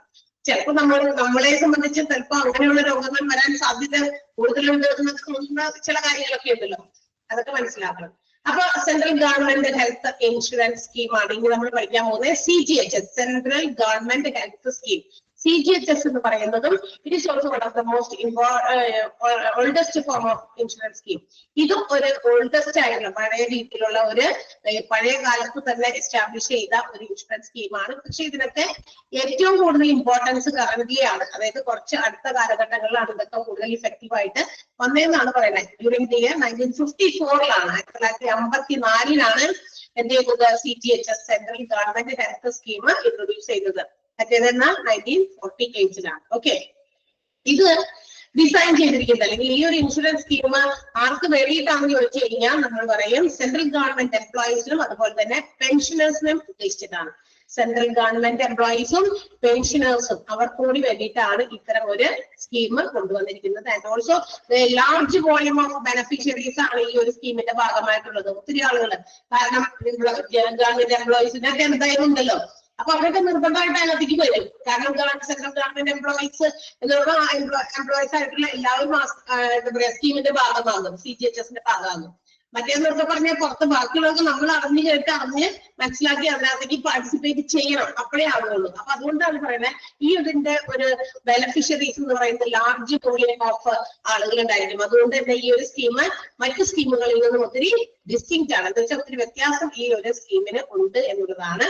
And it provides coverage to the central government employees, pensioners and their family members. അവരുടെ ഫാമിലി മെമ്പേഴ്സിനൊക്കെ കവറേജ് കൊടുക്കുന്നുണ്ട്. ഓക്കെ, ഇനി ആരൊക്കെയാണ് ഇതിന്റെ ബെനഫിഷ്യറീസ് എന്ന് നമുക്ക് നോക്കാം. ഈ സെൻട്രൽ ഗവൺമെന്റ് എംപ്ലോയീസിനും അതുപോലെ തന്നെ പെൻഷനേഴ്സിനൊക്കെ നമ്മൾ പറയുമ്പോൾ അത് ആരൊക്കെയാണ്, ആ വിഭാഗത്തിൽ വരുന്നവരാരൊക്കെയാണ്, ആർക്കൊക്കെയാണ് ഇതിന്റെ ബെനിഫിറ്റ് കിട്ടുന്നത് എന്ന് കൂടി എടുത്തു പറയുന്നുണ്ട്. ബെനിഫിഷ്യറീസ്. Okay, yes. അപ്പൊ ബെനിഫിഷ്യറീസ് ആരൊക്കെയാന്ന് പറഞ്ഞേക്കണേ, all central government employees or all central government servants. എല്ലാ കേന്ദ്ര ഗവൺമെന്റ് സേവകരും അല്ലെങ്കിൽ കേന്ദ്ര ഗവൺമെന്റിൽ ജോലി ചെയ്യുന്ന എല്ലാവരും ഇതിനകത്ത് പാർട്ടിസിപ്പേറ്റ്സ് ആണ്, അല്ലെങ്കിൽ CGHSന്റെ ഭാഗമാണ്. Pensioners and their family members, pension പറ്റുന്നവര് അവരുടെ ഫാമിലി മെമ്പേഴ്സും ഇതിന്റെ ഭാഗമാണ്. Honourable member of parliament, parliament മെമ്പേഴ്സും ഇതിനകത്തെ ഭാഗമാണ്. Honourable judges of supreme court of India, Indian supreme കോർട്ടിന്റെ ഓണറബിൾ ജഡ്ജ് ഈ പറയുന്ന CGHSന്റെ ഭാഗമാണ്. Employees and pensioners of autonomous bodies, ഇനി അതുപോലെ തന്നെ ഓട്ടോണമസ് ബോഡീസ്, ഓട്ടോണമസ് കമ്പനീസ് ഇല്ലേ, ഓട്ടോണമസ് എന്ന് പറഞ്ഞാൽ എന്താ, സ്വന്തമായിട്ട് അവർക്ക് തന്നെ അവരുടേതായ നിയമങ്ങൾ ഉണ്ടാക്കുക, അവർക്ക് അത് കൺട്രോൾ ചെയ്ത് മാനേജ് ചെയ്തൊക്കെ കൊണ്ടുപോകാൻ കഴിവുള്ള ഒരു എന്താ പറയാ കമ്പനീസ്, അങ്ങനെയുള്ള ഓർഗനൈസേഷൻസ്, അത് ഓട്ടോണമസ് കമ്പനീസ് അല്ലെങ്കിൽ ഓർഗനൈസേഷൻ വിളിക്കുക. ഓട്ടോണമസ് കോളേജസ് ഒക്കെ കേട്ടിട്ടില്ലേ, ഗവൺമെന്റിന്റെ കോളേജുകൾക്ക് എന്താ പറയാ തത്തുല്യമായിട്ടുള്ളത്, അതിന് തന്നെ ഇക്വലന്റ് ആയിട്ടുള്ളത്. കാരണം അവരുടേതായിട്ടുള്ള റൂൾസ് ആൻഡ് റെഗുലേഷൻസ് ഇവർക്കും സ്വന്തമായിട്ട് ഡെവലപ്പ് ചെയ്ത് സ്വന്തമായിട്ട് കൺട്രോൾ ചെയ്ത് പോകാനും മാനേജ് ചെയ്ത് പോകാനും കഴിവുള്ള ബോഡീസ് ആണ് ഓട്ടോണമസ് ബോഡീസ്. അപ്പൊ അതിലെ പെൻഷനേഴ്സും അതുപോലെ തന്നെ എംപ്ലോയീസും ഇതിന്റെ ബെനിഫിഷ്യറി ആണ്. പിന്നെ former judges of supreme court and high court, ഹൈക്കോർട്ടിന്റെ സുപ്രീം കോർട്ടിന്റെ ഫോർമർ ജഡ്ജസ് എന്ന് പറഞ്ഞാൽ ആരാ, മുൻകാല ജഡ്ജിമാര്. അതായത് നേരത്തെ ഉള്ളവര് ഒരു കാലാവധി ഒക്കെ ഉണ്ടല്ലോ, അത് ഇവ മാറി അടുത്ത ആളാകുമ്പോൾ. അപ്പൊ മുൻകാലത്ത് ഉണ്ടായിരുന്നവര് ഫ്രീഡം ഫൈറ്റേഴ്സിനും ഈ ഒരു കവറേജ് കിട്ടുന്നതാണ്, ഈ ഒരു സ്കീമിന്റെ ഭാഗമാകാം. Employees of railway product journalist, അതായത് പ്രസ് അസോസിയേഷന്റെ ഒക്കെ, റെയിൽവേയുടെ പ്രസ് അസോസിയേഷൻ ഒക്കെ ഉണ്ടാവുമല്ലോ, അതിനകത്ത് ജേർണലിസ്റ്റുകൾ അല്ലെങ്കിൽ എംപ്ലോയീസ്, അവർക്കും ഇതിന്റെ ഒരു ഭാഗമാണ്. Civilian employees of defence, defence എംപ്ലോയീസും ഇതിന്റെ ബെനിഫിഷ്യറിയാണ്. അപ്പൊ ഈ പറയുന്ന ഒരുപാട് ആൾക്കാർ ഉള്ളതുകൊണ്ടാണ് നേരത്തെ അവിടെ പറഞ്ഞ ഒരു ലാർജ് വോളിയം ഓഫ് ബെനിഫിഷ്യറി CGHSന് കിട്ടുന്നത്. CGHSന്റെ ഭാഗമാകാൻ ഈ പറയുന്ന ആളുകൾക്ക് എല്ലാം പറ്റും.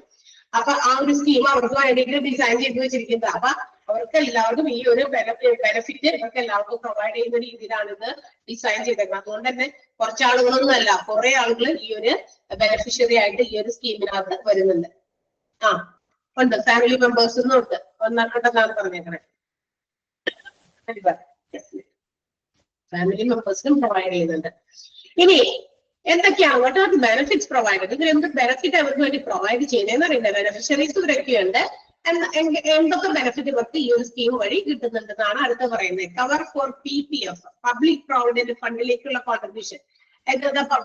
പ്രോവിഡന്റ് ഫണ്ട് എന്ന് കേട്ടിട്ടുണ്ടാവും അല്ലെ, പ്രോവിഡന്റ് ഫണ്ട് ഇപ്പൊ എല്ലാ ഓർഗനൈസേഷനിലും ജോലി കിട്ടിക്കഴിഞ്ഞാൽ ജോലിക്കാർക്ക് പ്രോവിഡന്റ് ഫണ്ട്, TA, DA അല്ലെ, മറ്റ് അലവൻസുകൾ എന്നൊക്കെ പറഞ്ഞിട്ടൊക്കെ ഒരുപാട് എന്താ പറയാ ബെനിഫിറ്റുകൾ അവർ ഓഫർ ചെയ്യുന്നുണ്ട്. ഇന്ന നിങ്ങൾ എംപ്ലോയീസിനൊക്കെ വേണം പറഞ്ഞിട്ട് പരസ്യം ചെയ്യുന്നതോടൊപ്പം തന്നെ ഞങ്ങൾ ഇന്ന ബെനിഫിറ്റുകളും അവർക്ക് പ്രൊവൈഡ് ചെയ്യുന്നുണ്ട് എന്നൊക്കെ പറഞ്ഞിട്ടൊക്കെ ആഡ്സ് ഒക്കെ പ്രൊവൈഡ് ചെയ്യും അല്ലെ. അപ്പൊ അത് കണ്ടിട്ടൊക്കെ ചില ആൾക്കാർ ജോലിക്കൊക്കെ ചെയ്യും. ഇന്ന് മിക്ക ഓർഗനൈസേഷൻ, പ്രൈവറ്റ് ഓർഗനൈസേഷൻ ഉൾപ്പെടെ മിക്കവരും ഇങ്ങനെയുള്ള കാര്യങ്ങളൊക്കെ ഓഫർ ചെയ്യുന്നുണ്ട് ആളുകൾക്ക് ജോലിക്ക് വേണ്ടി. എന്ന് വെച്ചാൽ നമുക്ക് നമ്മളെ കൂടുതൽ സെക്യൂർ ആക്കുക എന്നുള്ളതാണ് ആ ഒരു ജോലി തരുന്നതോടൊപ്പം. ഒരു ജോലി തരാന്ന് പറഞ്ഞാൽ ജോലി തരിക, പോകുക, വീട്ടിൽ പോകുക, മാസം ശമ്പളം വരിക, അത്രേ ഉള്ളൂ. അപ്പൊ ആ ഒരു ബന്ധമുള്ളൂ. പക്ഷെ അതിനകത്ത് ഇത്തരം കാര്യങ്ങൾ കൂടി കൂടുതൽ എക്സ്ട്രാ അവർ പ്രൊവൈഡ് ചെയ്യുമ്പോൾ അതിനർത്ഥം നമുക്ക് നമ്മളെ കൂടുതൽ സേഫ് ആൻഡ് സെക്യൂർ കൂടി ആക്കുക എന്നുള്ളതും അവരുടെ ലക്ഷ്യമാണ് എന്നുള്ളതാണ്. കാരണം കൂടുതൽ നല്ല നല്ല എംപ്ലോയീസിനെ പിടിച്ചു നിർത്തണം, പോകാത്ത രീതിയിൽ അവരെ അവിടെ റിട്ടൈൻ ചെയ്യിപ്പിക്കണം. അപ്പൊ അതിനൊക്കെ കൊടുക്കുന്ന ഒരു കാര്യമാണ്, ഓഫറിങ്സ് ആണ് ഈ പറയുന്നത്. അപ്പൊ അങ്ങനെയുള്ള കാര്യങ്ങൾക്കൊക്കെ വേണ്ടിയിട്ട് പ്രൊവൈഡ് ചെയ്യുന്ന ചില കാര്യങ്ങളാണ് ഈ PF മറ്റു കാര്യമൊക്കെ. അപ്പൊ PF എന്താ, പ്രോവിഡന്റ് ഫണ്ട് എന്ന് പറയുന്നത് നമ്മുടെ സാലറിയിൽ തന്നെ ഒരു ചെറിയ തുക അവിടെ പിടിച്ച് എന്താ പറയുക ഡെപ്പോസിറ്റ് പോലെ നമുക്ക് വേണ്ടി ഒരു ഇൻവെസ്റ്റ്മെന്റ് ചെയ്യുന്നതാണ്. അപ്പൊ നമ്മുടെ സാലറിയിൽ നിന്ന് പിടിക്കുന്നതോടൊപ്പം തന്നെ എംപ്ലോയറും അവരുടെ കോൺട്രിബ്യൂഷൻ, ഓർഗനൈസേഷണൽ കോൺട്രിബ്യൂഷൻ കൂടി ഇതിനോട് ആഡ് ഓൺ ചെയ്യും. ഇപ്പൊ 1000 രൂപയാണ് നമ്മുടെ പ്രൊവിഡന്റ് ഫണ്ടിലേക്ക് പോകുന്നതെങ്കിൽ ഇപ്പൊ 800 രൂപ നമ്മുടെ പിടിച്ചു കൂടി 200 രൂപ അവർ കൂടി കിട്ടും അല്ലെ. അപ്പൊ അങ്ങനെ മൊത്തം 1000 രൂപ അവരുടെ പ്രൊവിഡന്റ് ഫണ്ടിലേക്ക് അങ്ങനെ മാസം അത് അവിടെ കിടന്നൊരു ഇൻവെസ്റ്റ്മെന്റ് ആകും. At the time of retirement നമുക്കത് ക്ലിയർ ചെയ്ത് വിഡ്രോ ചെയ്ത് കൊണ്ടുപോകാം, നമുക്ക് തരും അല്ലെ. ചിലപ്പോൾ റിട്ടയർമെന്റിലാകാം.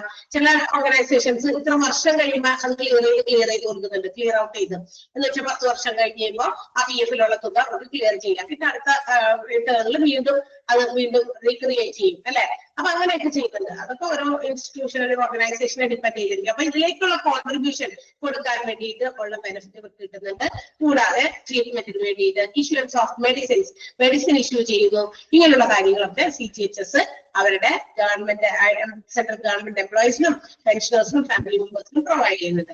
പിന്നെന്താ, കൺസൾട്ടേഷൻ സ്പെഷ്യലിസ്റ്റുകളുമായിട്ട് കൺസൾട്ട് ചെയ്യേണ്ടി വരുമ്പോൾ ഏതെങ്കിലും ഹോസ്പിറ്റൽസിലും ഗവൺമെന്റ് ഹോസ്പിറ്റൽസിലൊക്കെ ഏതെങ്കിലും സ്പെഷ്യൽ ട്രീറ്റ്മെന്റ് ഒക്കെ എടുക്കേണ്ടി വരുമ്പോൾ അതിനുള്ള കവറേജ് ഇവര് പ്രൊവൈഡ് ചെയ്യുന്നുണ്ട് നമ്മുടെ CGHS. പിന്നെ ഇൻഡോർ ട്രീറ്റ്മെന്റ്, അതായത് ഗവൺമെന്റ് ഹോസ്പിറ്റൽസിൽ അകത്ത് എന്തൊക്കെ ട്രീറ്റ്മെന്റുകൾ വേണം, അപ്പൊ അതിനൊക്കെ വലിയ എമൗണ്ടുകളൊക്കെ കൊടുക്കേണ്ടി വരികയാണെങ്കിലും ഈ CGHSന്റെ ഭാഗമായതുകൊണ്ട് ഇവർക്ക് അതിനുള്ള ട്രീറ്റ്മെന്റ് പ്രൊവൈഡ് ചെയ്യുന്നു. ഗവൺമെന്റ് ഹോസ്പിറ്റൽസിൽ മാത്രമല്ല എംപാനൽഡ് ഹോസ്പിറ്റൽസിലും. അതെന്താ എംപാനൽഡ് ഹോസ്പിറ്റൽസ് എന്ന് പറഞ്ഞാൽ അങ്ങനെ എന്തെങ്കിലും ഹോസ്പിറ്റൽ ഉണ്ടോ? അതായത് എൻലിസ്റ്റഡ് ഹോസ്പിറ്റൽസ് ആണ്. എന്ന് വെച്ചാൽ എന്താ എൻലിസ്റ്റഡ് എന്ന് പറഞ്ഞാൽ? വീണ്ടും എന്താണ് എൻലിസ്റ്റഡ് ഹോസ്പിറ്റൽസ് എന്ന് പറഞ്ഞാൽ? അതായത് നമ്മളുടെ ഈ ഇൻഷുറൻസ് എന്താ പറയാ ക്ലെയിമുകൾ നമുക്ക് കിട്ടാൻ സാധ്യതയുള്ള ഹോസ്പിറ്റല് അതിന്റെ ഒരു ലിസ്റ്റ് ഉണ്ടായിരുന്നു. ഇന്ന ഇൻഷുറൻസിന്റെ ക്ലെയിം ഇന്ന ഹോസ്പിറ്റൽസിൽ. അപ്പൊ നമ്മൾ അത് നോക്കിയിട്ടാണ് ചില ആളുകൾ പേഷ്യൻസിനെ ഹോസ്പിറ്റലിലേക്ക് കൊണ്ടുപോകുമ്പോൾ അത് ക്ലെയിമുള്ളതാണ്, ഞങ്ങൾക്ക് ക്ലെയിം ഉണ്ട്, അപ്പൊ അത് ഇന്ന ഹോസ്പിറ്റൽ അപ്പൊ അതുകൊണ്ടാണ് ഞങ്ങൾ അങ്ങോട്ട് കൊണ്ടുപോകണേ, അവിടെയാണ് നമുക്ക് ആ ക്ലെയിം ഉള്ളൂ, അതുകൊണ്ട് അവിടെ പോകുന്നു. എല്ലാ ഹോസ്പിറ്റൽസിലും ഇല്ല. അതിന് there are some hospitals which are listed. അതിന് വേണ്ടിയിട്ട് ലിസ്റ്റ് ചെയ്തിരിക്കുന്ന കുറെ ഹോസ്പിറ്റൽസ് ഉണ്ട്. ആ ഹോസ്പിറ്റൽസിനെയാണ് നമ്മൾ എന്ത് വിളിക്കുക? Empanelled hospitals or enlisted hospitals എന്ന് വിചാരിച്ചാലും മതി. ഓക്കെ, അങ്ങനെയുള്ള ഹോസ്പിറ്റൽസിലൊക്കെ ഇൻഡോർ ട്രീറ്റ്മെന്റ് ഇവർക്ക് എന്ത് ചെയ്യുന്നു? ക്യാഷ്ലെസ് ആയിട്ട് ട്രീറ്റ്മെന്റ് കൊടുക്കുന്നു. കവർ ഫോർ ഫാമിലി വെൽഫെയർ, അവരുടെ കുടുംബക്ഷേമത്തിലുള്ള ബെനിഫിറ്റ് കൊടുക്കുന്നുണ്ട്. ഇവരുടെ അതായത് ഗവൺമെന്റ് ജോലിക്കാര് അതുപോലെ തന്നെ പെൻഷനേഴ്സ് അവരുടെയൊക്കെ ഫാമിലി വെൽഫെയറിന് വേണ്ടി കുടുംബക്ഷേമത്തിന്, അതെന്ന് വെച്ചാൽ ഫിനാൻഷ്യലി ചില ആൾക്കാരൊക്കെ ഭയങ്കര മോശമാണെങ്കിൽ അവരുടെ ഫിനാൻഷ്യൽ സ്റ്റെബിലിറ്റി ഒക്കെ ഒന്ന് കൺട്രോൾ ചെയ്ത് കൊണ്ടുവരാൻ വേണ്ടിയിട്ടുള്ള ചില ബെനിഫിറ്റും ഇവരെ പ്രൊവൈഡ് ചെയ്യുന്നുണ്ട്. then also cover for maternity expenses. Maternity expense എന്താ? പ്രസവാനന്തര ചികിത്സയ്ക്കും മറ്റുമൊക്കെ ഒരുപാട് കാശ് കയ്യിൽ നിന്നൊക്കെ ചെലവാക്കുന്ന ആൾക്കാർ ഒരു പരിധി വരെ അതിനുള്ള കവറേജ് ഇത് കൊടുക്കുന്നുണ്ട്. And also cover for AYUSH. AYUSH എന്ന് പറയുന്നത് ഒരു വേർഡ് എന്നതിനേക്കാൾ ഉപരി ഒരുപാട് വേർഡുകളുടെ ഒരു കോമ്പിനേഷൻ കൂടിയാണ് എന്നുള്ളത് ആദ്യം മനസ്സിലാക്കണം. ആയുഷ് എന്ന് പറയുന്ന ഒരുപാട് എന്താ പറയാ വേറെ കുറച്ച് എന്താ പറയാ ട്രീറ്റ്മെന്റുകൾ കൂടി ഒരുമിച്ച് ചേർന്നാണ് ആ ഒരു വേർഡ് ഉണ്ടായിരുന്നത് കേട്ടോ. ആയുഷ്. അപ്പൊ ആയുഷ് എന്ന് പറയുമ്പോൾ ആയുർവേദത്തിലും യോഗ ആൻഡ് നാച്ചുറോപ്പതിയിലാണെങ്കിൽ അതിലും യുനാനി ചികിത്സയാണെങ്കിൽ അതിലും പിന്നെ അതുപോലെ തന്നെ സിദ്ധ, ഹോമിയോപ്പതി, ഇതിൽ ഏതൊക്കെ ചികിത്സയാണോ ഏതെങ്കിലും വർക്കേഴ്സിന് അല്ലെങ്കിൽ പേഷ്യൻസിന് വേണ്ടി വന്നിരിക്കുന്നത് നമ്മുടെ ഈ പറയുന്ന പ്രകാരം CGHS പ്രകാരം ഇവർക്കൊക്കെ ഫ്രീ ആയിട്ട് അല്ലെങ്കിൽ ക്യാഷ്ലെസ് ആയിട്ടുള്ള ട്രീറ്റ്മെന്റ് കൊടുക്കുന്ന കവറേജ് CGHS-ലുണ്ട്. അപ്പൊ ഇതെല്ലാം ട്രീറ്റ്മെന്റും ഇതെല്ലാം കൂടി ഒരുമിച്ചാണ് അവർ വേർഡായിട്ട് പറഞ്ഞിരിക്കുന്നത് ആയുഷ് എന്ന് പറയുന്നത്. ക്ലിയർ ആയോ? എന്തൊക്കെ ബെനിഫിറ്റ് കിട്ടുന്നതെന്ന്? Cover for PPF treatment, medicine supplies അല്ലെ. രണ്ടാമത്തേത് കൺസൾട്ടേഷൻ അറ്റ് ഗവൺമെന്റ് ഹോസ്പിറ്റൽസിൽ സ്പെഷ്യലിസ്റ്റ് കൺസൾട്ടൻസ് ഉണ്ടെങ്കിൽ അതിനുള്ള coverage.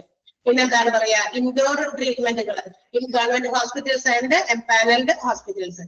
Cover for family welfare, cover for maternity expense and also cover for AYUSH. അതെല്ലാം ഇമ്പോർട്ടന്റ് ആണ്. കൂടാതെ ആ 6th പോയിന്റ് കൂടി അപ്ലൈ ചെയ്ത് വെക്കാം.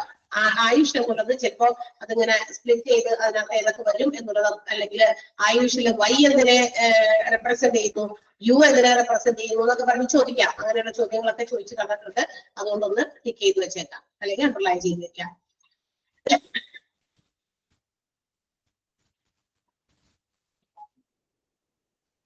ക്ലിയർ ആയോ? പറയട്ടെ അടുത്തത്. യെസ്. ഇനി ഈ CGHS-ന്റെ മറ്റൊരു പ്രത്യേകത എന്ന് പറയുന്നത് CGHS സെൻട്രൽ ഗവൺമെന്റ് ഹെൽത്ത് സ്കീമിന്റെ ഭാഗമായ ആളുകൾക്ക് will be provided a card, ഒരു ID plastic card will be provided by government of India. Government of India അവർക്ക് ഒരു കാർഡ് പ്രൊവൈഡ് ചെയ്യുന്നുണ്ട് CGHS-ല്. ഈ കാർഡ് നമുക്ക് നമ്മുടെ ക്ലെയിമിംഗ് പ്രൊസീജിയേഴ്സിലൊക്കെ ഉപയോഗിക്കാൻ വേണ്ടിയിട്ടാണ്. ഇന്ന് കാർഡില്ലാത്ത എന്ത് സാധനം ഉള്ളത്? എല്ലാത്തിനും കാർഡാ അല്ലെ? ബാങ്കിൽ പോയാൽ അവിടെ ഇന്ന് കാർഡ് പാൻ കാർഡ് ഉപയോഗിക്കേണ്ടി വരും, ATM card, credit card, debit card ഒക്കെ ആയിട്ട് ഉപയോഗിക്കേണ്ടി വരും, ആധാർ കാർഡ്, ഇതൊക്കെ കാർഡാ. ഇനി അതിനും പോരാത്ത് ഇൻഷുറൻസ് ഇപ്പൊ കാർഡുകൾ പ്രൊവൈഡ് ചെയ്യുന്നുണ്ട്. കാരണം നമ്മുടെ ആ ഇൻഷുറൻസിന്റെ കാര്യങ്ങളും അതിന്റെ ഐഡിയും മറ്റു കാര്യങ്ങളും ഡീറ്റെയിൽസും ഒക്കെ നമുക്ക് ആ കാർഡിന്റെ നമ്പർ, യൂണിക് ആയിട്ടൊരു നമ്പറും പ്രൊവൈഡ് ചെയ്തിട്ടുണ്ടാവും ആ കാർഡിന്. അപ്പൊ ആ കാർഡിൽ നോക്കി കാർഡ് അതിന്റെ യൂണിക് നമ്പർ പാസ്വേഡ് ഒക്കെ അടിച്ചു കൊടുത്തു കഴിഞ്ഞാൽ സകലമായ ഡീറ്റെയിൽസ്, നമ്മൾ എത്ര ഏജ് ഉള്ള ആളാണ്, എത്രയാണ് പ്രായം, അതുമായി ബന്ധപ്പെട്ട് പിന്നെ നമുക്ക് എന്തെങ്കിലും അസുഖങ്ങളൊക്കെ എന്തെങ്കിലും നമ്മൾ പറഞ്ഞിട്ടുണ്ടെങ്കിൽ അത് അങ്ങനെ ഡീറ്റെയിൽസ് എല്ലാം അതിനകത്ത് ഉൾപ്പെടുത്തിയിട്ടുണ്ടായിരിക്കും. അപ്പൊ ഈ കാർഡ് ഒരാളെ ഐഡന്റിഫൈ ചെയ്യാനുള്ളതാണ്. അപ്പൊ CGHS-ലും will be provided a card, ഒരു കാർഡ് പ്രൊവൈഡ് ചെയ്തിട്ടുണ്ടായിരിക്കും. അതിനൊരു യൂണിക് ഐഡന്റിറ്റി നമ്പർ ഉണ്ടായിരിക്കും. And also we have to show such card whenever we are availing such facilities of CGHS. CGHS-ന്റെ ഏതെങ്കിലും ഹെൽത്ത് സ്കീമിന്റെ എന്തെങ്കിലും ക്ലെയിമുകൾക്കോ മറ്റെന്തെങ്കിലും കാര്യങ്ങൾക്കോ നമ്മൾ അവരെ സമീപിക്കുകയാണെങ്കിൽ we have to produce or submit such card. ആ കാർഡ് നമ്മൾ അവരെ കാണിക്കണം, പ്രൊഡ്യൂസ് ചെയ്യാൻ അവരുടെ മുമ്പിൽ. ഓക്കെ, ഈ കാർഡിന്റെ പ്രത്യേകത എന്ന് പറഞ്ഞാൽ ഇതൊരു വൈറ്റ് കാർഡാണ്. പക്ഷെ ഇത് പല ആളുകളും ഈ ഒരു ഗ്രൂപ്പിൽ വന്നതുകൊണ്ട് പെൻഷനേഴ്സ് ഉണ്ട്, ഗവൺമെന്റ് എംപ്ലോയിയിൽ ജോലി ചെയ്തുകൊണ്ടിരിക്കുന്നവരുണ്ട്, റിട്ടയർ ചെയ്ത് കഴിഞ്ഞവരുണ്ടായിരിക്കാം, അങ്ങനെ കുറെ ആൾക്കാരൊക്കെ ഉള്ളത്, ജേർണലിസ്റ്റുകളുണ്ട്, ഇവരൊക്കെ ഉള്ളതുകൊണ്ട് ഇവരെ how can we identify dum? അപ്പൊ ഇവരെ സെപ്പറേറ്റ് ആയിട്ട് ഐഡന്റിഫൈ ചെയ്യണം. അതുകൊണ്ട് ഈ വൈറ്റ് കാർഡ് ഒക്കെ ഉള്ളതിൽ ചില സ്ട്രൈപ്സ് കളർ ചെയ്തിട്ട് എന്ത് ചെയ്തിരിക്കുന്നു, ഇവരെ തമ്മിൽ ഡിഫറൻഷിയേറ്റ് ചെയ്തിരിക്കുകയാണ്, വ്യത്യാസപ്പെടുത്തിയിരിക്കുന്നതാണ്. മനസ്സിലായോ? അതായത് ഈ വൈറ്റ് കാർഡിന്റെ പൊക്കത്തിൽ എന്തുണ്ടായിരിക്കും, ചില കളേർഡ് സ്ട്രൈപ്സ് ഉണ്ടായിരിക്കും. ആ കളറുകൾ ഇതാണ്: yellow, blue, red and green. Yellow, blue, റെഡും ഗ്രീനും വരകി കൊണ്ടാണ് ഇതിനകത്തെ ആ പർട്ടിക്കുലർ വിഭാഗത്തിലെ ആൾ ആരാണെന്ന് മനസ്സിലാക്കി കൊടുക്കുന്നത്. ഓക്കെ, ഇനി അവിടെ പറയുന്നുണ്ട് ഏതാണ് യെല്ലോ കാർഡ് എന്ന് പറയുന്നത്. ആരാണ് അതിന്റെ beneficiary? Journalist of autonomous company. നേരത്തെ പറഞ്ഞില്ലേ, ഓട്ടോണമസ് കമ്പനിയുടെ ജേർണലിസ്റ്റുകൾക്ക് വേണ്ടിയിട്ടാണ് വൈറ്റില് ആ യെല്ലോ സ്ട്രൈപ്സ് ഉള്ള കാർഡ് പ്രൊവൈഡ് ചെയ്യുന്നത്. Blue card serving government employee, ഇപ്പോഴും ജോലി ചെയ്തുകൊണ്ടിരിക്കുന്ന ഗവൺമെന്റ് എംപ്ലോയിക്കുള്ളതാണ് ബ്ലൂ സ്ട്രൈപ്പ് ഉള്ള കാർഡ്. റെഡ് കാർഡ് എന്ന് പറയുന്നത് മെമ്പർ ഓഫ് പാർലമെന്റിന് വേണ്ടിയിട്ടാണ്. മെമ്പർ ഓഫ് പാർലമെന്റിനെ സൂചിപ്പിക്കാൻ വൈറ്റില് റെഡ് വരെയുള്ള കാർഡാണ്. ഗ്രീൻ കളർ കാർഡ് എന്ന് പറയുന്നത് pensioner, XMP, retired personal and also freedom fighter, ഇവർക്കൊക്കെ വേണ്ടിയിട്ടാണ് ഗ്രീൻ കളറുടെ സ്ട്രൈപ്പ് ഉള്ള കാർഡ് പ്രൊവൈഡ് ചെയ്തിരിക്കുന്നത്. ക്ലിയർ ആയോ? ആ കാർഡുകൾ ഓരോന്നും ഇമ്പോർട്ടന്റ് ആണ് കേട്ടോ. കാർഡുകൾ ഓരോന്നും ആരെ സൂചിപ്പിക്കുന്നതാണ്, ആർക്കാണ് അതിന്റെ ബെനിഫിറ്റ് വരുന്നത് എന്നുള്ളത് ആണ് കാണിച്ചിരിക്കുന്നത്. അപ്പൊ അതൊന്ന് അണ്ടർലൈൻ ചെയ്യണം. ഇനി ഈ CGHS കാർഡ് എന്ന് പറയുന്നതിന്റെ വാലിഡിറ്റി, അതിനെ സംബന്ധിക്കുന്ന ഒരു കണ്ടീഷൻ ഇതാണ്: ഇതിന്റെ validity only up to the time of retirement സമയം വരെ ഉള്ളൂ. അപ്പൊ നമ്മൾ പറഞ്ഞു റിട്ടയർ ചെയ്ത പെൻഷനേഴ്സിനൊക്കെ കൊടുക്കുന്നുണ്ട് അല്ലെ. ഇനി ഇതിന്റെ ഈ കാർഡ് വാലിഡിറ്റി ശരിക്കും റിട്ടയർമെന്റ് വരെ ഉള്ളൂവെങ്കിൽ we can extend the validity of the card. ഈ കാർഡിന്റെ വാലിഡിറ്റി നമുക്ക് എന്ത് ചെയ്യാം? എക്സ്റ്റെൻഡ് ചെയ്യാം. എപ്പോഴാണ് റിട്ടയർ ചെയ്ത് കഴിയുമ്പോൾ വീട്ടിൽ പോയിരുന്ന സമാധാനത്തിന് ഇതിന്റെ ഇനിയും നമുക്ക് റിട്ടയർമെന്റ് സമയത്താണ് കൂടുതലും അസുഖങ്ങൾ വരിക. കാരണം നമ്മളിങ്ങനെ ചിന്തിക്കല്ലോ, ഇവരെ നാളെ ഓടിച്ചാടിയൊക്കെ നടന്നു, ജോലിയൊക്കെ ചെയ്തു അല്ലെ, മൂലക്കിൽ എവിടെയെങ്കിലും ഇരിക്കുമ്പോഴാണ് നമ്മളിലേക്ക് രോഗങ്ങൾ പലതും കടന്നുകൂടുക. അല്ലാതെ ആണെങ്കിലും ഇങ്ങനെ ഓടിച്ചാടിയൊക്കെ നടക്കും അല്ലെ. അപ്പൊ അങ്ങനെ വരുമ്പോഴാണ് നമുക്ക് കൂടുതലും ഈ പറയുന്ന കാർഡ് കൊണ്ടൊക്കെ ആവശ്യം. അപ്പൊ നമ്മൾ എന്ത് ചെയ്യണം? അതിന് വേണ്ടിയിട്ട് before the retirement period, year before the retirement period, നമ്മൾ റിട്ടയർ ചെയ്യാൻ പോകുന്നതിന്റെ വർഷത്തിന്റെ തൊട്ട് മുന്നത്തെ വർഷം നമ്മൾ എന്ത് ചെയ്തോളാം? ഇതിന്റെ വാലിഡിറ്റി നമ്മൾ പോസ്റ്റ് എന്താ പറയാ റിട്ടയർമെന്റ് പീരീഡിലേക്ക് കൂടി എക്സ്റ്റെൻഡ് ചെയ്തെടുക്കണം. അങ്ങനെയുള്ള ഒരു ഫെസിലിറ്റി ഈ CGHS കാർഡിനും. പോസ്റ്റ് റിട്ടയർമെന്റ് പീരീഡ് എന്ന് പറഞ്ഞാൽ റിട്ടയർമെന്റിന് ശേഷമുള്ള കാലഘട്ടത്തിലേക്ക് കൂടി നമുക്ക് എക്സ്റ്റെൻഡ് ചെയ്യാം. എപ്പൊ ചെയ്യണം? ഇയർ ബിഫോർ ദ റിട്ടയർമെന്റിന് ഒരു വർഷം മുമ്പ് അത് ചെയ്തിരിക്കണം. എന്നാലാണ് നമുക്കത് എക്സ്റ്റെൻഡ് ചെയ്ത് കിട്ടുള്ളൂ. അല്ലാതെ റിട്ടയർ ഒക്കെ ചെയ്ത് കഴിഞ്ഞിട്ട് നിങ്ങൾ ഒന്നുകൂടി എക്സ്റ്റെൻഡ് ചെയ്ത് എടുക്കാമെന്ന് അപ്പൊ ചിന്തിക്കരുത്, അതിന് മുമ്പാണ് ചെയ്യേണ്ടത്. അപ്പൊ these are the things regarding the CGHS card. അപ്പൊ CGHS കാർഡുമായിട്ട് ബന്ധപ്പെട്ടുള്ള ചില കാര്യങ്ങളാണ് നമ്മൾ അറിഞ്ഞത്. അപ്പൊ ഗവൺമെന്റ് ഓഫ് ഇന്ത്യ ആണ് ഒരു കാർഡ് പ്രൊവൈഡ് ചെയ്തിരിക്കുന്നത്. അതൊരു ID പ്ലാസ്റ്റിക് കാർഡാണ്. അതിൽ ഫോട്ടോ ഉണ്ടായിരിക്കും, ഒരു യൂണിക് ആയിട്ടുള്ള ഒരു ഐഡന്റിറ്റി നമ്പർ ഉണ്ടായിരിക്കും. വെനെവർ വി വിസിറ്റ്, ഈ പറയുന്ന കാര്യങ്ങളുടെ കാര്യത്തിന് വേണ്ടി ഈ സ്കീമുമായിട്ട് ബന്ധപ്പെടുമ്പോഴൊക്കെ we have to make use of this card. ഈ കാർഡ് നമുക്ക് ഉപയോഗപ്പെടുത്താം. ഇതില് 4 വേരിയിങ് സ്ട്രൈപ്സ് കളേഴ്സ് ആണ് സൂചിപ്പിച്ചിരിക്കുന്നത് ഈ കാർഡില്. അത് യെല്ലോ, ബ്ലൂ, റെഡ്, ഗ്രീൻ ആണ്. ഓരോന്നിനും വ്യത്യസ്തമായിട്ടുള്ള ഗ്രൂപ്പ് ഓഫ് ആളുകൾക്ക് വേണ്ടിയിട്ടുള്ളതാണ് കേട്ടോ. വാലിഡിറ്റി റിട്ടയർമെന്റ് ഡേറ്റ് വരെയുള്ളൂ. എക്സ്റ്റെൻഡ് ചെയ്യണമെങ്കിൽ എ ഇയർ ബിഫോർ റിട്ടയർമെന്റ് ചെയ്തിരിക്കണം. ക്ലിയർ ആയോ? ടീച്ചേഴ്സ് കാർഡിനെ കുറിച്ച് കാര്യങ്ങൾ മനസ്സിലായോ? Any doubt? ആർക്കെങ്കിലും എന്തെങ്കിലും ഡൗട്ട് ഉണ്ടോ? Okay, very good.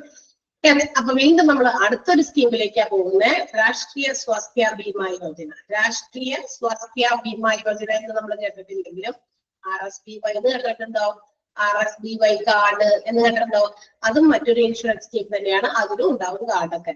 ഓക്കെ, എല്ലാത്തിനും കാർഡ് ഉണ്ട്. ഇന്ന് എല്ലാത്തിനും വളരെ ചെറിയ പ്ലാസ്റ്റിക് കാർഡ്സ് കൊടുത്തിരിക്കുകയാണ് അല്ലെ. നമ്മളിത് ഇങ്ങനെ കയ്യിൽ സൂക്ഷിക്കണം. എല്ലാം കാർഡ് രൂപത്തിലാക്കി. Licence, PAN card, ATM card അല്ലെ, ആധാർ കാർഡ് എല്ലാം ചെറിയ ഡിജിറ്റൽ ഫോമിലാക്കി നമ്മൾ സൂക്ഷിച്ചു വെച്ചിരിക്കുകയാണ് കുഞ്ഞു കാർഡായിട്ട്. എപ്പോ വേണമെങ്കിലും നമുക്ക് ഹാൻഡി ആയിട്ട് നമുക്ക് എപ്പോഴും നമ്മൾ പോകുന്നിടത്തൊക്കെ കൊണ്ടുപോകാനുള്ള എളുപ്പത്തിനാണ്. മറ്റേതൊക്കെ പണ്ടൊക്കെ അങ്ങനെയുള്ള ഡോക്യുമെന്റുകളൊക്കെ ആയിരുന്നു. വലിയ ഒരു ഷീറ്റ് ഓഫ് പേപ്പറിലൊക്കെ ഒക്കെ ആയിക്കൊണ്ടേ അതൊക്കെ ഭയങ്കര പാടാണ് കൊണ്ടെടുക്കാനൊക്കെ. നമുക്ക് ട്രാൻസിറ്റില് എവിടെയെങ്കിലൊക്കെ പുറത്തേക്ക് കൊണ്ടുപോകാൻ നമുക്ക് ട്രാവൽ ചെയ്യുന്നത് ബുദ്ധിമുട്ടാണ് അല്ലെ. അതൊക്കെ വളരെ കോൺഫിഡൻഷ്യൽ ആയിട്ട് സൂക്ഷിക്കേണ്ട ഡോക്യുമെന്റുകളൊക്കെ ഉണ്ടാവുമല്ലോ. അപ്പൊ ബുദ്ധിമുട്ടാണ്. അപ്പൊ ഇതിന്റെയൊക്കെ കുറെ കാര്യങ്ങളൊക്കെ മനസ്സിലാക്കിയിട്ടാണ് ഇതെല്ലാം ഏറ്റവും ചെറിയ ചെറിയ രൂപത്തിലേക്ക് ആക്കിക്കൊണ്ടിരിക്കുന്നത് അല്ലെ. അപ്പൊ അതുപോലെ മറ്റൊരു സ്കീമാണ് രാഷ്ട്രീയ സ്വാസ്ഥ്യ ബീമാ യോജന. അതും ഒരു എന്താ പറയാ ഹെൽത്ത് ഇൻഷുറൻസ് സ്കീം തന്നെയാണ്. പക്ഷെ ഇത് നടപ്പിലാക്കിയിട്ട് അല്ലെങ്കിൽ ഇൻട്രൊഡ്യൂസ് ചെയ്തിട്ട് അധികം കാലമൊന്നും ആയിട്ടില്ല. 2008 എന്ന് പറയുന്ന ഇയറിലാണ് ഫസ്റ്റ് ഏപ്രിൽ 1 ഏപ്രിൽ 2008 രാഷ്ട്രീയ സ്വാസ്ഥ്യ ബീമാ യോജന അല്ലെങ്കിൽ RSBY എന്ന് പറയുന്ന ഒരു ഹെൽത്ത് ഇൻഷുറൻസ് ഡെവലപ്പ് ചെയ്തത് കൊണ്ടുവന്നത്. And also it was introduced by the ministry of labour and employment. Ministry of labour and employment government of India ആണ് ഈ ഒരു ഹെൽത്ത് സ്കീം ഇൻട്രൊഡ്യൂസ് ചെയ്തത്. And mostly it is designed for below poverty line family members. അതായത് നമുക്കറിയാം BPL ഫാമിലീസിനെ ഉൾപ്പെടുത്താൻ, അല്ലെങ്കിൽ മാത്രമല്ല unorganised sectors of ഇന്ത്യയുടെ പല ഭാഗത്തും അൺഓർഗനൈസ്ഡ് ആയിട്ട് അത്ര വലിയ എന്താ പറയാ പ്രൈവറ്റ് ഓർഗനൈസേഷൻസ് ആണെങ്കിൽ കൂടി വലിയ കാര്യമായ മറ്റ് ബെനിഫിറ്റുകളൊന്നും പ്രൊവൈഡ് ചെയ്യാത്ത ചില സെക്ടേഴ്സ് ഉണ്ട്, ചില ഓർഗനൈസേഷൻസ് ഉണ്ട്. അത്തരം സംരംഭങ്ങളിൽ ജോലി ചെയ്യുന്ന ജോലിക്കാർക്കും BPL ഫാമിലീസിനും ഒക്കെ വേണ്ടിയിട്ടാണ് ഈ ഒരു ഇൻഷുറൻസ് സ്കീം നടപ്പിലാക്കിയിരിക്കുന്നത്. ഓക്കെ, രാഷ്ട്രീയ സ്വാസ്ഥ്യ ബീമാ യോജന നിലവിൽ നടപ്പിൽ വന്നത് ഏത് വർഷമാണ്? 2008 1 ഏപ്രിലാണ്. ഇതിന് മാത്രമേ ഡേറ്റ് പറഞ്ഞിട്ടുള്ളൂ, മറ്റേതൊക്കെ ഇയർ മാത്രമേ പറഞ്ഞിട്ടുള്ളൂ. അണ്ടർലൈൻ ചെയ്ത് വെക്കണം കേട്ടോ. ബിലോ പോവർട്ടി ലെവൽ എന്നുള്ളത് അണ്ടർലൈൻ ചെയ്യണം. Ministry of labour and employment government of India എന്നുള്ളത് അണ്ടർലൈൻ ചെയ്യണം. അപ്പൊ അണ്ടർലൈൻ ചെയ്ത് വെച്ചേക്ക്. അൺഓർഗനൈസ്ഡ് സെക്ടേഴ്സ് ഓഫ് ഇന്ത്യ അതും ഒന്ന് അണ്ടർലൈൻ ചെയ്യാം. കാരണം ഇതൊക്കെ നമ്മൾ കൂടുതൽ കോൺസെൻട്രേറ്റ് ചെയ്ത് വായിച്ചു നോക്കണം, മനസ്സിലാക്കണം. ഇനി എന്തൊക്കെയാണ് ഇതിന്റെ അകത്ത് വരുന്ന ബെനിഫിറ്റ്? RSBY എന്ത് ബെനിഫിറ്റ് ഒക്കെ പ്രൊവൈഡ് ചെയ്യുന്നതാണ് അടുത്തത് പറയുന്നത്. Sum insure of ₹30,000 for the worker in unorganised sectors. അതായത് നമ്മുടെ അൺഓർഗനൈസ്ഡ് ആയിട്ടുള്ള മേഖലകളിൽ ജോലി ചെയ്യുന്ന ജോലിക്കാർക്കും അവരുടെ ഫാമിലി മെമ്പേഴ്സിനും 30,000 രൂപ അവര് അഷ്വർ ചെയ്യുന്നുണ്ട്. 30,000 രൂപ വരെ എന്ന് വെച്ചാൽ അപ്പൊ അങ്ങനെയുള്ള ആളുകൾക്ക് ജോലി എന്താ പറയാ ജോലി സംബന്ധമായിട്ടോ അല്ലെങ്കിൽ അവർ ജോലി ചെയ്യുന്ന സമയത്ത് അവർക്കൊക്കെ എന്തെങ്കിലും അസുഖങ്ങളൊക്കെ വന്നു കഴിഞ്ഞിട്ടുണ്ടെങ്കിൽ അവർക്ക് 30,000 രൂപ വരെ ഫാമിലി മെമ്പേഴ്സിനും കിട്ടും, വർക്കേഴ്സിനും ഒക്കെ കിട്ടുന്നുണ്ട്. ഓക്കെ, അത് പ്രൊവൈഡ് ചെയ്യുന്നുണ്ട്. പിന്നെ അവർക്ക് വേണ്ടി വരുന്ന ഹോസ്പിറ്റലൈസേഷൻ എക്സ്പെൻസുകൾക്ക് അവർക്ക് കവറേജ് കിട്ടുന്നുണ്ട്. ഡിസീസസ് എക്സിസ്റ്റിംഗ് ഏർലിയർ എന്ന് പറഞ്ഞാൽ എന്താ? തൊട്ട് മുന്നിൽ നമ്മൾ നേരത്തെ IRDA കുറെ റെഗുലേഷൻസ് പറഞ്ഞപ്പോ അതിനകത്ത് കുറച്ച് കാര്യങ്ങൾ എക്സ്ക്ലൂഡ് ചെയ്തിരുന്നു. എന്ന് വെച്ചാൽ കവറേജ് കിട്ടില്ല എന്ന് പറഞ്ഞ കാര്യങ്ങളുണ്ടായിരുന്നു. എക്സിസ്റ്റിംഗ് ആയിട്ടുള്ള രോഗങ്ങൾക്ക്, നേരത്തെ നിലനിൽക്കുന്ന രോഗങ്ങൾക്ക് കവറേജ് തരില്ല എന്ന് പറഞ്ഞു. എന്നാൽ ഇവിടെ RSBYയില് നേരത്തെ ഉള്ള രോഗങ്ങൾക്കും കിട്ടും. എന്ന് വെച്ചാൽ നമ്മളിപ്പോ ഒരു പോളിസി എടുക്കുന്ന സമയത്ത് നമുക്ക് ഏതെങ്കിലും തരത്തിലുള്ള അസുഖം ഉണ്ടായിരുന്നു, അപ്പൊ അത് നമ്മളോട് ചോദിക്കുമല്ലോ. അപ്പൊ നമ്മൾ കൃത്യമായിട്ട് എല്ലാം പറഞ്ഞു കൊടുക്കണം. നമുക്ക് എന്തെങ്കിലും ഒരു രോഗമുണ്ടോ, സ്ഥിരമായിട്ട് ഏതെങ്കിലും കാര്യത്തിന് മരുന്ന് കഴിക്കുന്നുണ്ടോ എന്നൊക്കെ പറഞ്ഞു കൊടുക്കണ്ടേ. അവരതൊക്കെ ചോദിക്കും വ്യക്തമായിട്ട്. മറച്ചു വെച്ചിട്ട് നമ്മളൊരു കാര്യം ചെയ്തിട്ട് കാര്യമില്ല. കാരണം പിന്നീട് ഇതിന്റെ ക്ലെയിം ചോദിക്കുന്ന സമയത്ത് ഞാൻ അന്ന് അങ്ങനെ പറഞ്ഞല്ലോ ഇങ്ങനെ പറഞ്ഞല്ലോ ഓറലി പറയുന്നതോ അല്ലെങ്കിൽ അവിടെ എഴുതി വെക്കുന്നതോ കൃത്യമായിട്ടുള്ള കാര്യങ്ങളായിരുന്നു. അപ്പൊ കൃത്യമായിട്ട് കാര്യങ്ങൾ ചെയ്താല് ലാസ്റ്റ് ക്ലെയിം ചെയ്യുന്ന സമയത്ത് ഡോക്യുമെന്റുകളും പേപ്പേഴ്സും ഒക്കെ കൃത്യമായിട്ട് എപ്പോഴും നമുക്ക് അപ്ഡേറ്റ് ചെയ്ത് കൃത്യമായിട്ട് കിട്ടും അല്ലെ. കറക്റ്റ് ആയിട്ട് കിട്ടും. ക്ലെയിമിംഗ് പ്രൊസീജിയേഴ്സ് ഒക്കെ പെട്ടെന്ന് നടക്കും. അല്ലെങ്കിൽ എന്ത് പറ്റുന്നറിയോ, നമ്മൾ ഇതുപോലുള്ള തെറ്റായ കാര്യങ്ങളൊക്കെ അവർക്ക് പറഞ്ഞു മനസ്സിലാക്കി കൊടുത്തു. നമ്മൾ എന്താ പറയാ ഫ്രാങ്ക് ആയിട്ട് കാര്യങ്ങൾ ഓപ്പൺ ആയിട്ട് പറഞ്ഞില്ല എങ്കിൽ അവിടെ പല മിസ്അണ്ടർസ്റ്റാൻഡിങ് വരും. അവസാനം ക്ലെയിമിങ്ങിന്റെ സമയത്ത് ഈ അസുഖം, ഇപ്പൊ ഞാൻ ഉദാഹരണം പറയാം, ഞാനൊരു എന്താ പറയാ ഒരു പോളിസി എടുക്കുകയാണ്. അപ്പൊ എനിക്ക് എന്തെങ്കിലും ഒരു അസുഖമുണ്ട് എന്ന് വെച്ചാൽ നേരത്തെ തന്നെ കുറച്ച് സമയം കൂടുതലെടുത്ത് അറിയേണ്ട ഒരു അസുഖമാണ്, അല്ലാണ്ട് പെട്ടെന്ന് ചാടി കയറുന്ന വരുന്ന അസുഖമല്ല. ക്യാൻസർ പോലെയുള്ള രോഗങ്ങള്, അല്ലെ ഇപ്പൊ നേരത്തെ പറഞ്ഞില്ലേ ട്യൂബർകുലോസിസ്, അങ്ങനത്തെ രോഗങ്ങൾ പെട്ടെന്നൊന്നും വരുന്നതല്ല.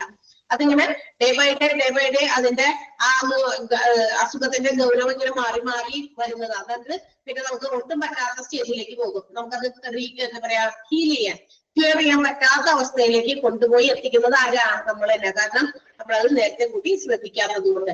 അപ്പൊ അങ്ങനെയുള്ള അസുഖം എനിക്ക് ഉണ്ടായിരുന്നു. അപ്പൊ നമുക്ക് ചോദിക്കുമ്പോൾ ഞാൻ മറച്ചു വെച്ചു, ഇല്ല എനിക്കൊരു അസുഖമില്ല, ഞാൻ ഒന്നും മരുന്ന് കഴിക്കില്ല. അത് വെച്ചു നമ്മൾ എന്ത് ചെയ്തു? ഇൻഷുറൻസ് എടുത്തു. പക്ഷെ ഒരു 2 മാസം കഴിയുമ്പോൾ എനിക്ക് ഈ ഒരു അസുഖവുമായി ബന്ധപ്പെട്ട് വലിയൊരു എന്താ പറയാ ഒരു ഗൗരവമായ രീതിയിൽ ഞാൻ ഹോസ്പിറ്റലൈസ്ഡ് ആയി. അപ്പൊ നമുക്ക് ഹോസ്പിറ്റലിൽ ചെല്ലുമ്പോൾ അറിയാം ഈ ഒരു അസുഖം നേരത്തെ കൂട്ടി ആൾക്കുള്ളതാണ് എന്ന് മനസ്സിലാക്കാൻ ആർക്ക് പറ്റും? ഡോക്ടേഴ്സിന് അതിനുള്ള ടെക്നോളജീസ് ഉണ്ട്, അതറിയാനും. അതൊന്നും അറിയാതെ ഒന്നും നമ്മളുടെ ഇൻഷുറൻസ് കമ്പനി എന്ത് ചെയ്യില്ല, നമുക്ക് കവറേജ് തരില്ല. പക്ഷെ അങ്ങനെ ചില രോഗങ്ങൾക്ക് എന്ത് ചെയ്യുന്നു? എക്സ്ക്ലൂഡ് ചെയ്തിട്ടുണ്ട് IRDA. പക്ഷെ നമ്മുടെ RSDY എന്ന് പറയുന്നതില് നമുക്ക് നേരത്തെ ഉള്ള രോഗങ്ങൾക്കും നമുക്ക് എന്ത് ചെയ്യും? കവറേജ് തരുന്നതാണ്. അപ്പൊ നമ്മൾ ഡയഗ്നോസിസ് ചെയ്ത് നോക്കുമ്പോൾ ഇത് നേരത്തെ പോളിസി എടുക്കുന്നതിന് മുമ്പ് ഇയാൾക്ക് ഈ രോഗം ഉണ്ടെന്നൊക്കെ നമുക്ക് മനസ്സിലാക്കാൻ പറ്റും. എത്ര നാളുകൊണ്ട് ഈ രോഗമുണ്ട് നമ്മുടെ ശരീരത്തില് എന്നൊക്കെ അറിയാനുള്ള മാർഗം എവിടെ ഇല്ലാത്തത്. അപ്പൊ അതുകൊണ്ട് അങ്ങനെ എക്സിസ്റ്റിംഗ് ആയിട്ടുള്ള രോഗങ്ങൾക്കാണെങ്കിലും RSDY കവറേജ് കൊടുക്കുന്നുണ്ട്. ആൻഡ് ഓൾസോ ഷിഫ്റ്റിംഗ് എക്സ്പെൻസസ് എന്ന് വെച്ചാൽ ഇപ്പൊ ഒരു പേഷ്യന്റിന് നമ്മളവിടെ ഹോസ്പിറ്റലിൽ കൊണ്ടുചെന്നു, അപ്പൊ അവിടെ അതിനുള്ള ഫെസിലിറ്റി അയാൾക്ക് കൊടുക്കേണ്ട ട്രീറ്റ്മെന്റിന് വേണ്ടിയിട്ടുള്ള ഫെസിലിറ്റീസ് അവിടെ ഇല്ല. സോ മസ്റ്റ് ബി ഷിഫ്റ്റഡ്, ആളെ മറ്റൊരു സ്ഥലത്തേക്ക് ഷിഫ്റ്റ് ചെയ്യേണ്ടി വരും. അതിന് വേണ്ടി വരുന്ന ചിലപ്പോൾ up to ₹1,000 വരെ പ്രൊവൈഡ് ചെയ്യുന്നുണ്ട്. പിന്നെ ക്യാഷ്ലെസ് ആയിട്ടുള്ള ഒരു ഇൻഷുറൻസ് ആണിത്. എപ്പോഴും ക്യാഷ് അടയ്ക്കേണ്ട ആവശ്യമില്ല, അല്ലാതെ നമുക്ക് കിട്ടുന്ന ഒരു ഇൻഷുറൻസ് പദ്ധതിയാണ്. ഇനി കൊടുക്കേണ്ടത് വെറും ₹30 പെർ ആനം, ഒരു വർഷത്തിലെ ₹30 പ്രീമിയം അടച്ചിട്ടാണ് നമുക്ക് RSDYയുടെ ഭാഗമാകാൻ പറ്റുക. അപ്പൊ ഇതെല്ലാം ബെനിഫിറ്റുകളാണ്. മനസ്സിലായല്ലോ? RSDYയുടെ ബെനിഫിറ്റ് എന്തൊക്കെയാണെന്നൊക്കെ ചോദിച്ചു കണ്ടിട്ടുണ്ട്. അല്ലെങ്കിൽ ഈ ബെനിഫിറ്റിൽ വരുന്നത് ഏതാണ്, വരാത്തത് ഏതാണെന്നൊക്കെ ചോദിക്കാം. അതുകൊണ്ട് അണ്ടർലൈൻ ചെയ്ത് വെക്കാം കേട്ടോ.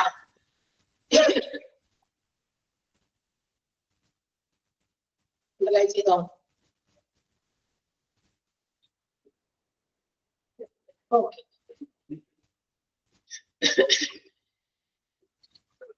മനസ്സിലാത്തതുണ്ടാരെങ്കിലും പറയുന്നത്?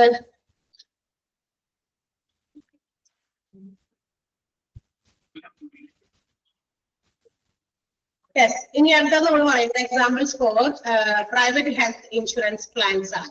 അതായത് നമ്മളുടെ പ്രൈവറ്റ് ആയിട്ട് ഉള്ള ചില ഹെൽത്ത് ഇൻഷുറൻസ് പ്ലാനുകളുടെ പേരുകൾ ജസ്റ്റ് ഇപ്പോൾ പറയുന്നത് നിങ്ങളൊന്ന് വായിച്ചു നോക്കിയാൽ മതി. കാണാതെ പഠിക്കേണ്ട ആവശ്യമൊന്നുമില്ല. അതായത് ഒത്തിരി ഹെൽത്ത് ഇൻഷുറൻസ് പദ്ധതികളുണ്ട്. അതിന്റെ കുറച്ചെണ്ണത്തിന്റെ പേര് അവിടെ വെറുതെ നമുക്ക് വേണ്ടി അറിയാൻ വേണ്ടി തന്നിരിക്കുന്നു. Star family health Optima plan ആണ്, ടാറ്റ AIG മെഡിക്കെയർ പ്ലാൻ ആണ്, റിലയൻസ് ക്രിട്ടിക്കൽ ഇൽനസ് ഹെൽത്ത് ഇൻഷുറൻസിന്റെ നേരത്തെ പറഞ്ഞല്ലോ ക്രിട്ടിക്കൽ ഇൽനസ്, ക്യാൻസർ, അതുപോലെ ഓർഗൻ ട്രാൻസ്പ്ലാന്റേഷൻ, പാരലൈസിസ്, ഇങ്ങനെയുള്ള രോഗങ്ങൾ ദീർഘകാല റിക്കവറി ആവശ്യമുള്ളത്. കുറെ നാളുകൾ കഴിഞ്ഞാൽ മാത്രം അതിന്റെ രോഗം ഭേദമാകുള്ളൂ. അങ്ങനത്തെ അസുഖങ്ങളൊക്കെ ഇല്ലേ, അതൊക്കെയാണ് ക്രിട്ടിക്കൽ ഇൽനസ് കുറിക്കുക. അപ്പൊ ക്രിട്ടിക്കൽ ഇൽനസിന്റെ ഒരു ഇൻഷുറൻസ് ആണ് ഈ പറയുന്ന റിലയൻസ് എന്ന് പറയുന്നത്. മാനിപ്പാൽ സിഗ്ന പ്രോ ഹെൽത്ത് ഇൻഷുറൻസ് ആണ്. പിന്നെ ബജാജ് അലയൻസ് അതൊരു ഹെൽത്ത് ഗാർഡ് പ്ലാൻ ആണ്. ഭാരതി AXA അതൊരു സ്മാർട്ട് സൂപ്പർ ഹെൽത്ത് പ്ലാൻ ആണ്. ഇതെല്ലാം വിവിധങ്ങളായിട്ടുള്ള പലതരത്തിലുള്ള ഹെൽത്ത് ഇൻഷുറൻസ് പ്ലാനുകളാണ്. നമ്മുടെ നാട്ടിലൊക്കെ ഉള്ള ചില പ്ലാൻസ് ആണ്. അതിന്റെ എക്സാമ്പിൾസ് ആണ്. നമുക്ക് ഇതിന്റെയൊക്കെ ഏത് പ്ലാനുകൾ നമ്മൾ എടുക്കുമ്പോഴും ഇപ്പൊ നമ്മളിതൊക്കെ വായിച്ചു കഴിയുമ്പോൾ ശരിയാണ്, ഒരു നല്ല ഒരു ഇൻഷുറൻസ് പദ്ധതി എടുക്കുന്നത് നല്ലതാണ്. കാരണം നമുക്ക് ഇതുപോലുള്ള എന്തെങ്കിലും അസുഖങ്ങളൊക്കെ വന്നു കഴിയുമ്പോൾ ഒത്തിരി ഹ്യൂജ് എമൗണ്ട് ഒക്കെ നമുക്ക് ഹോസ്പിറ്റൽസിൽ ഇൻവെസ്റ്റ് ചെയ്യേണ്ടി വരും. Day to day expense meet ചെയ്യാനുള്ള ക്യാഷ് പ്രൊവൈഡ് ചെയ്യേണ്ടി വരും. അങ്ങനെ ഇതെല്ലാം കൂടി ചിലവൊക്കെ കഴിഞ്ഞ് നമ്മൾ വീട്ടിൽ വന്ന് ചിലപ്പോൾ ഒന്ന് കാൽക്കുലേറ്റ് ചെയ്ത് നോക്കുമ്പോൾ എത്രയോ വലിയ തുകയാണ് നമ്മൾ അതിനു വേണ്ടി ചെലവാക്കിയെന്ന് നമുക്ക് മനസ്സിലാകുള്ളൂ. അങ്ങനെയുള്ള കാര്യങ്ങളൊക്കെ നമ്മൾ മുന്നിൽ കണ്ടുകൊണ്ട് അതിനുള്ള ഒരു പ്രിക്കോഷൻ അല്ലെങ്കിൽ ഇതുപോലുള്ള ഫിനാൻഷ്യൽ ലോസസ് നമ്മളെ കാര്യമായിട്ടൊക്കെ ബാധിക്കാതിരിക്കാൻ വേണ്ടിയിട്ടാണ് ഇത്തരം ഇൻഷുറൻസ് പദ്ധതികളുടെ ഭാഗമാകാൻ പറയുന്നത്. അപ്പൊ അതിന് വേണ്ടിയിട്ട് കുറച്ച് പ്ലാനുകളാണ്. അപ്പൊ എല്ലാ പ്ലാൻസും നമ്മൾ എടുക്കുമ്പോൾ അല്ലെങ്കിൽ ഏത് പ്ലാനിലാണ് നമ്മൾ ചേരാൻ പോകുന്നത് അത് നമ്മൾ എടുക്കാൻ നോക്കുന്നതിന് മുമ്പ് അതിന്റെ എല്ലാ തരത്തിലും നമ്മൾ കാര്യങ്ങൾ അന്വേഷിച്ച് മനസ്സിലാക്കണം. ബെനിഫിറ്റുകൾ നോക്കണം, അതിന്റെ ടേംസ് നോക്കണം, കണ്ടീഷൻസ് നോക്കണം, അതിന്റെ മെച്യൂരിറ്റി നോക്കണം, അത് ഏതൊക്കെ എങ്ങനെയൊക്കെയാണ് പ്രൊവൈഡ് ചെയ്യുന്നത്, എല്ലാവർക്കും പ്രൊവൈഡ് ചെയ്യുന്നത് വീടുകളിൽ, അങ്ങനെ എല്ലാ കാര്യങ്ങളും എവരിത്തിങ് അന്വേഷിച്ച് മനസ്സിലാക്കിയതിന് ശേഷം മാത്രമാണ് നമ്മൾ പ്ലാൻസ് എടുക്കാൻ പാടുന്നത്. ക്ലിയർ ആണോ? പേര് നിങ്ങളൊന്ന് ജസ്റ്റ് അറിഞ്ഞിരുന്നാൽ മതി. ഓക്കെ, ക്ലിയർ ആയല്ലോ? എന്തെങ്കിലും ഡൗട്ട് ഉണ്ടോ? നമ്മളെവിടെ തുടങ്ങിയാ പറഞ്ഞത്? ESIയുടെ ഈ പോയിന്റോടെ ഞാൻ പറഞ്ഞു അല്ലെ. ESIയുടെ 2 പോയിന്റ് നമ്മൾ പറഞ്ഞിട്ടുണ്ടായിരുന്നല്ലോ. ബാക്കിയുള്ള പോയിന്റുകൾ എന്ന് നമ്മൾ പറഞ്ഞു ഫാക്ടറി പർപ്പസിന് വേണ്ടിയിട്ടുള്ളതാണെന്നും ഇത്ര രൂപയിൽ കൂടുതൽ ഉള്ളവർക്കല്ല കുറവുള്ളവർക്കാണ് എന്ത് ചെയ്യുന്നത് ESI എന്ന് പറയുന്നതിന്റെ ഭാഗമാകാൻ പറ്റുന്നത്. അതിനുവേണ്ടി എംപ്ലോയർ കോൺട്രിബ്യൂട്ട് ചെയ്യുന്നതും അതിനകത്ത് ബെനിഫിറ്റ്സ് പറഞ്ഞു.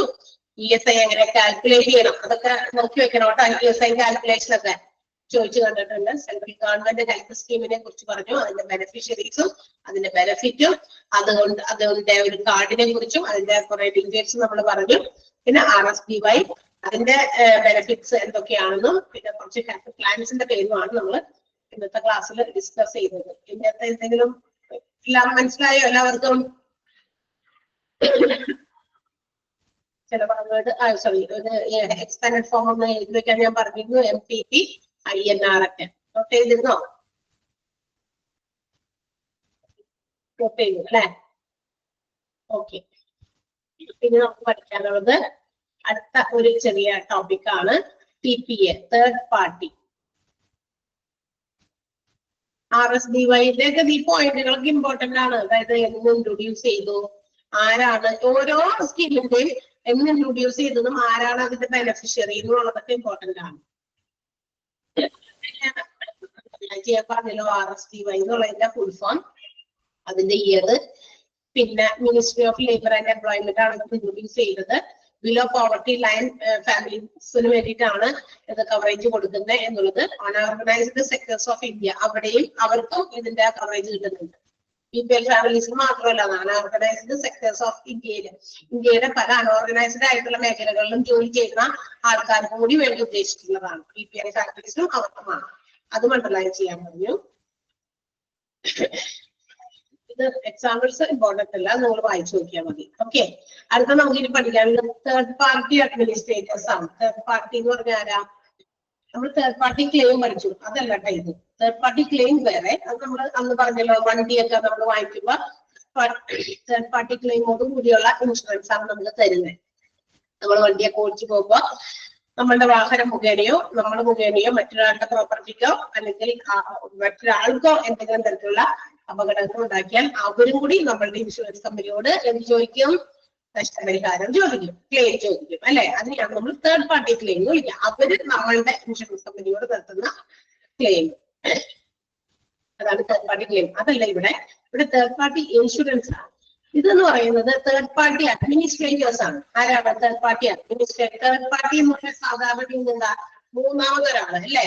മൂന്നാമതൊരാൾ അല്ലെങ്കിൽ നമുക്ക് പറയാം ഇന്റർമീഡിയറി എന്ന് വേണമെങ്കിൽ പറയാം. ഇന്റർമീഡിയറി എന്ന് പറഞ്ഞാൽ ആരാ? ഇടനിലക്കാർ എന്ന് പറഞ്ഞിട്ടുണ്ടോ? ഇടനിലക്കാർ, ബ്രോക്കറിന് കേട്ടുണ്ടോ? ബ്രോക്കർ ഉണ്ടല്ലേ. പണ്ടൊക്കെ ആളുകളെ കല്യാണത്തിലൊക്കെ ബ്രോക്കേഴ്സ് വഴിയായിട്ടാണ് എല്ലാം നടത്തിയിരുന്നത് അല്ലെ. എന്ന് വെച്ചാൽ അപ്പൊ വധുവരന്മാരുടെ വീടുകളെ ചെറുക്കന്റെ പെണ്ണിന്റെ വീടുകളെ തമ്മിൽ ബന്ധിപ്പിക്കുന്ന ഒരു കണ്ണിയായിട്ട് പ്രവർത്തിക്കും. എന്ന് വെച്ചാൽ ഇവരുടെ ആവശ്യങ്ങളും മറ്റു കാര്യങ്ങളൊക്കെ അറിയിക്കുന്നത് ഈ ആൾ ത്രൂ ആണ്, ബ്രോക്കേഴ്സ് ത്രൂ ആണ്. അതുപോലെ റിയൽ എസ്റ്റേറ്റ് ബിസിനസ് നടത്തുമ്പോൾ ബ്രോക്കേഴ്സിനെ ഉൾപ്പെടുത്താറുണ്ട് ഒരു തേർഡ് പാർട്ടി. അതായത് ബയറും സെല്ലറിന്റെയും ഇടയിൽ ഒരു വേറൊരാൾ, ഇവരെ തമ്മിൽ കണക്ട് ചെയ്യാൻ, ഇവരുടെ കാര്യങ്ങൾ അങ്ങോട്ടും ഇങ്ങോട്ടും പരസ്പരം ഷെയർ ചെയ്യാൻ ഒക്കെ വേണ്ടിയിട്ടാണ് ഈ ആൾക്ക് അതിനുള്ള ഒരു കമ്മീഷനൊക്കെ കിട്ടും അല്ലെ. ഇവിടെ അതുപോലെ ഒരു സാധനം തന്നെയാണ് third party administrator in insurance. ഇൻഷുറൻസിനകത്തും ഒരു തേർഡ് പാർട്ടി ഉണ്ട്. എന്തിനായിരിക്കാം ആ ഇൻഷുറൻസിന്റെ ഇടയിൽ ഒരു തേർഡ് പാർട്ടിയുടെ ആവശ്യം വരിക എന്ന് വെച്ചാൽ പോളിസി ഹോൾഡറിനെയും ഇൻഷുറൻസ് കമ്പനിയെയും ഹെൽത്ത് കെയർ പ്രൊവൈഡർ ആയിട്ടുള്ള ഹോസ്പിറ്റൽസിനെയും തമ്മിൽ ബന്ധിപ്പിക്കാനുള്ള ഒരു തേർഡ് പാർട്ടി. അപ്പൊ ചിലപ്പോ ഈ തേർഡ് പാർട്ടീസിന് ഇവിടെ ഒരു ലൈസൻസ്ഡ് ആയിട്ടുള്ള ഒരു ഏജൻസിയാണ്. മീൻസ് ഇവർക്ക് ലൈസൻസ് ഉണ്ട്. ഇൻഷുറൻസ് IRDAI നമ്മുടെ insurance regulatory development authority of India ഇവർക്ക് അതിന് വേണ്ടിയിട്ട് എന്ത് കൊടുത്തിട്ടുണ്ട്? ലൈസൻസ് കൊടുത്തിട്ടുണ്ട്. You can act as an intermediary. നിങ്ങൾക്ക് എന്താകാം? ഒരു ഇന്റർമീഡിയറി ആയിട്ട് പ്രവർത്തിക്കാം ഇൻ ബിറ്റ്വീൻ ആർക്കൊക്കെ? Policy holder and insurance company. ഇപ്പൊ എനിക്ക് എന്തെങ്കിലും അസുഖം വന്നു, ഞാനൊരു പോളിസി എടുത്തിരിക്കുന്ന ആളാണ്, ഒരു ഹെൽത്ത് ഇൻഷുറൻസ് പോളിസി എടുത്തിരിക്കുന്ന ഒരാളാണെന്ന് വിചാരിക്കാം.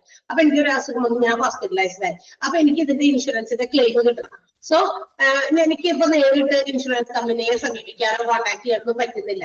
അങ്ങനെയാണെങ്കിൽ തേർഡ് പാർട്ടി എന്ന് പറയുന്ന ഒരു ഏജൻസി ആകാം, may be company or may be ഒരു ഓർഗനൈസേഷൻ. ഒരു കമ്പനിയോ ഒരു ഓർഗനൈസേഷനോ ഒരു ഏജൻസിയോ ആയി പ്രവർത്തിക്കുന്ന TPA-നെ നമ്മൾ അപ്രോച്ച് ചെയ്താൽ മതി.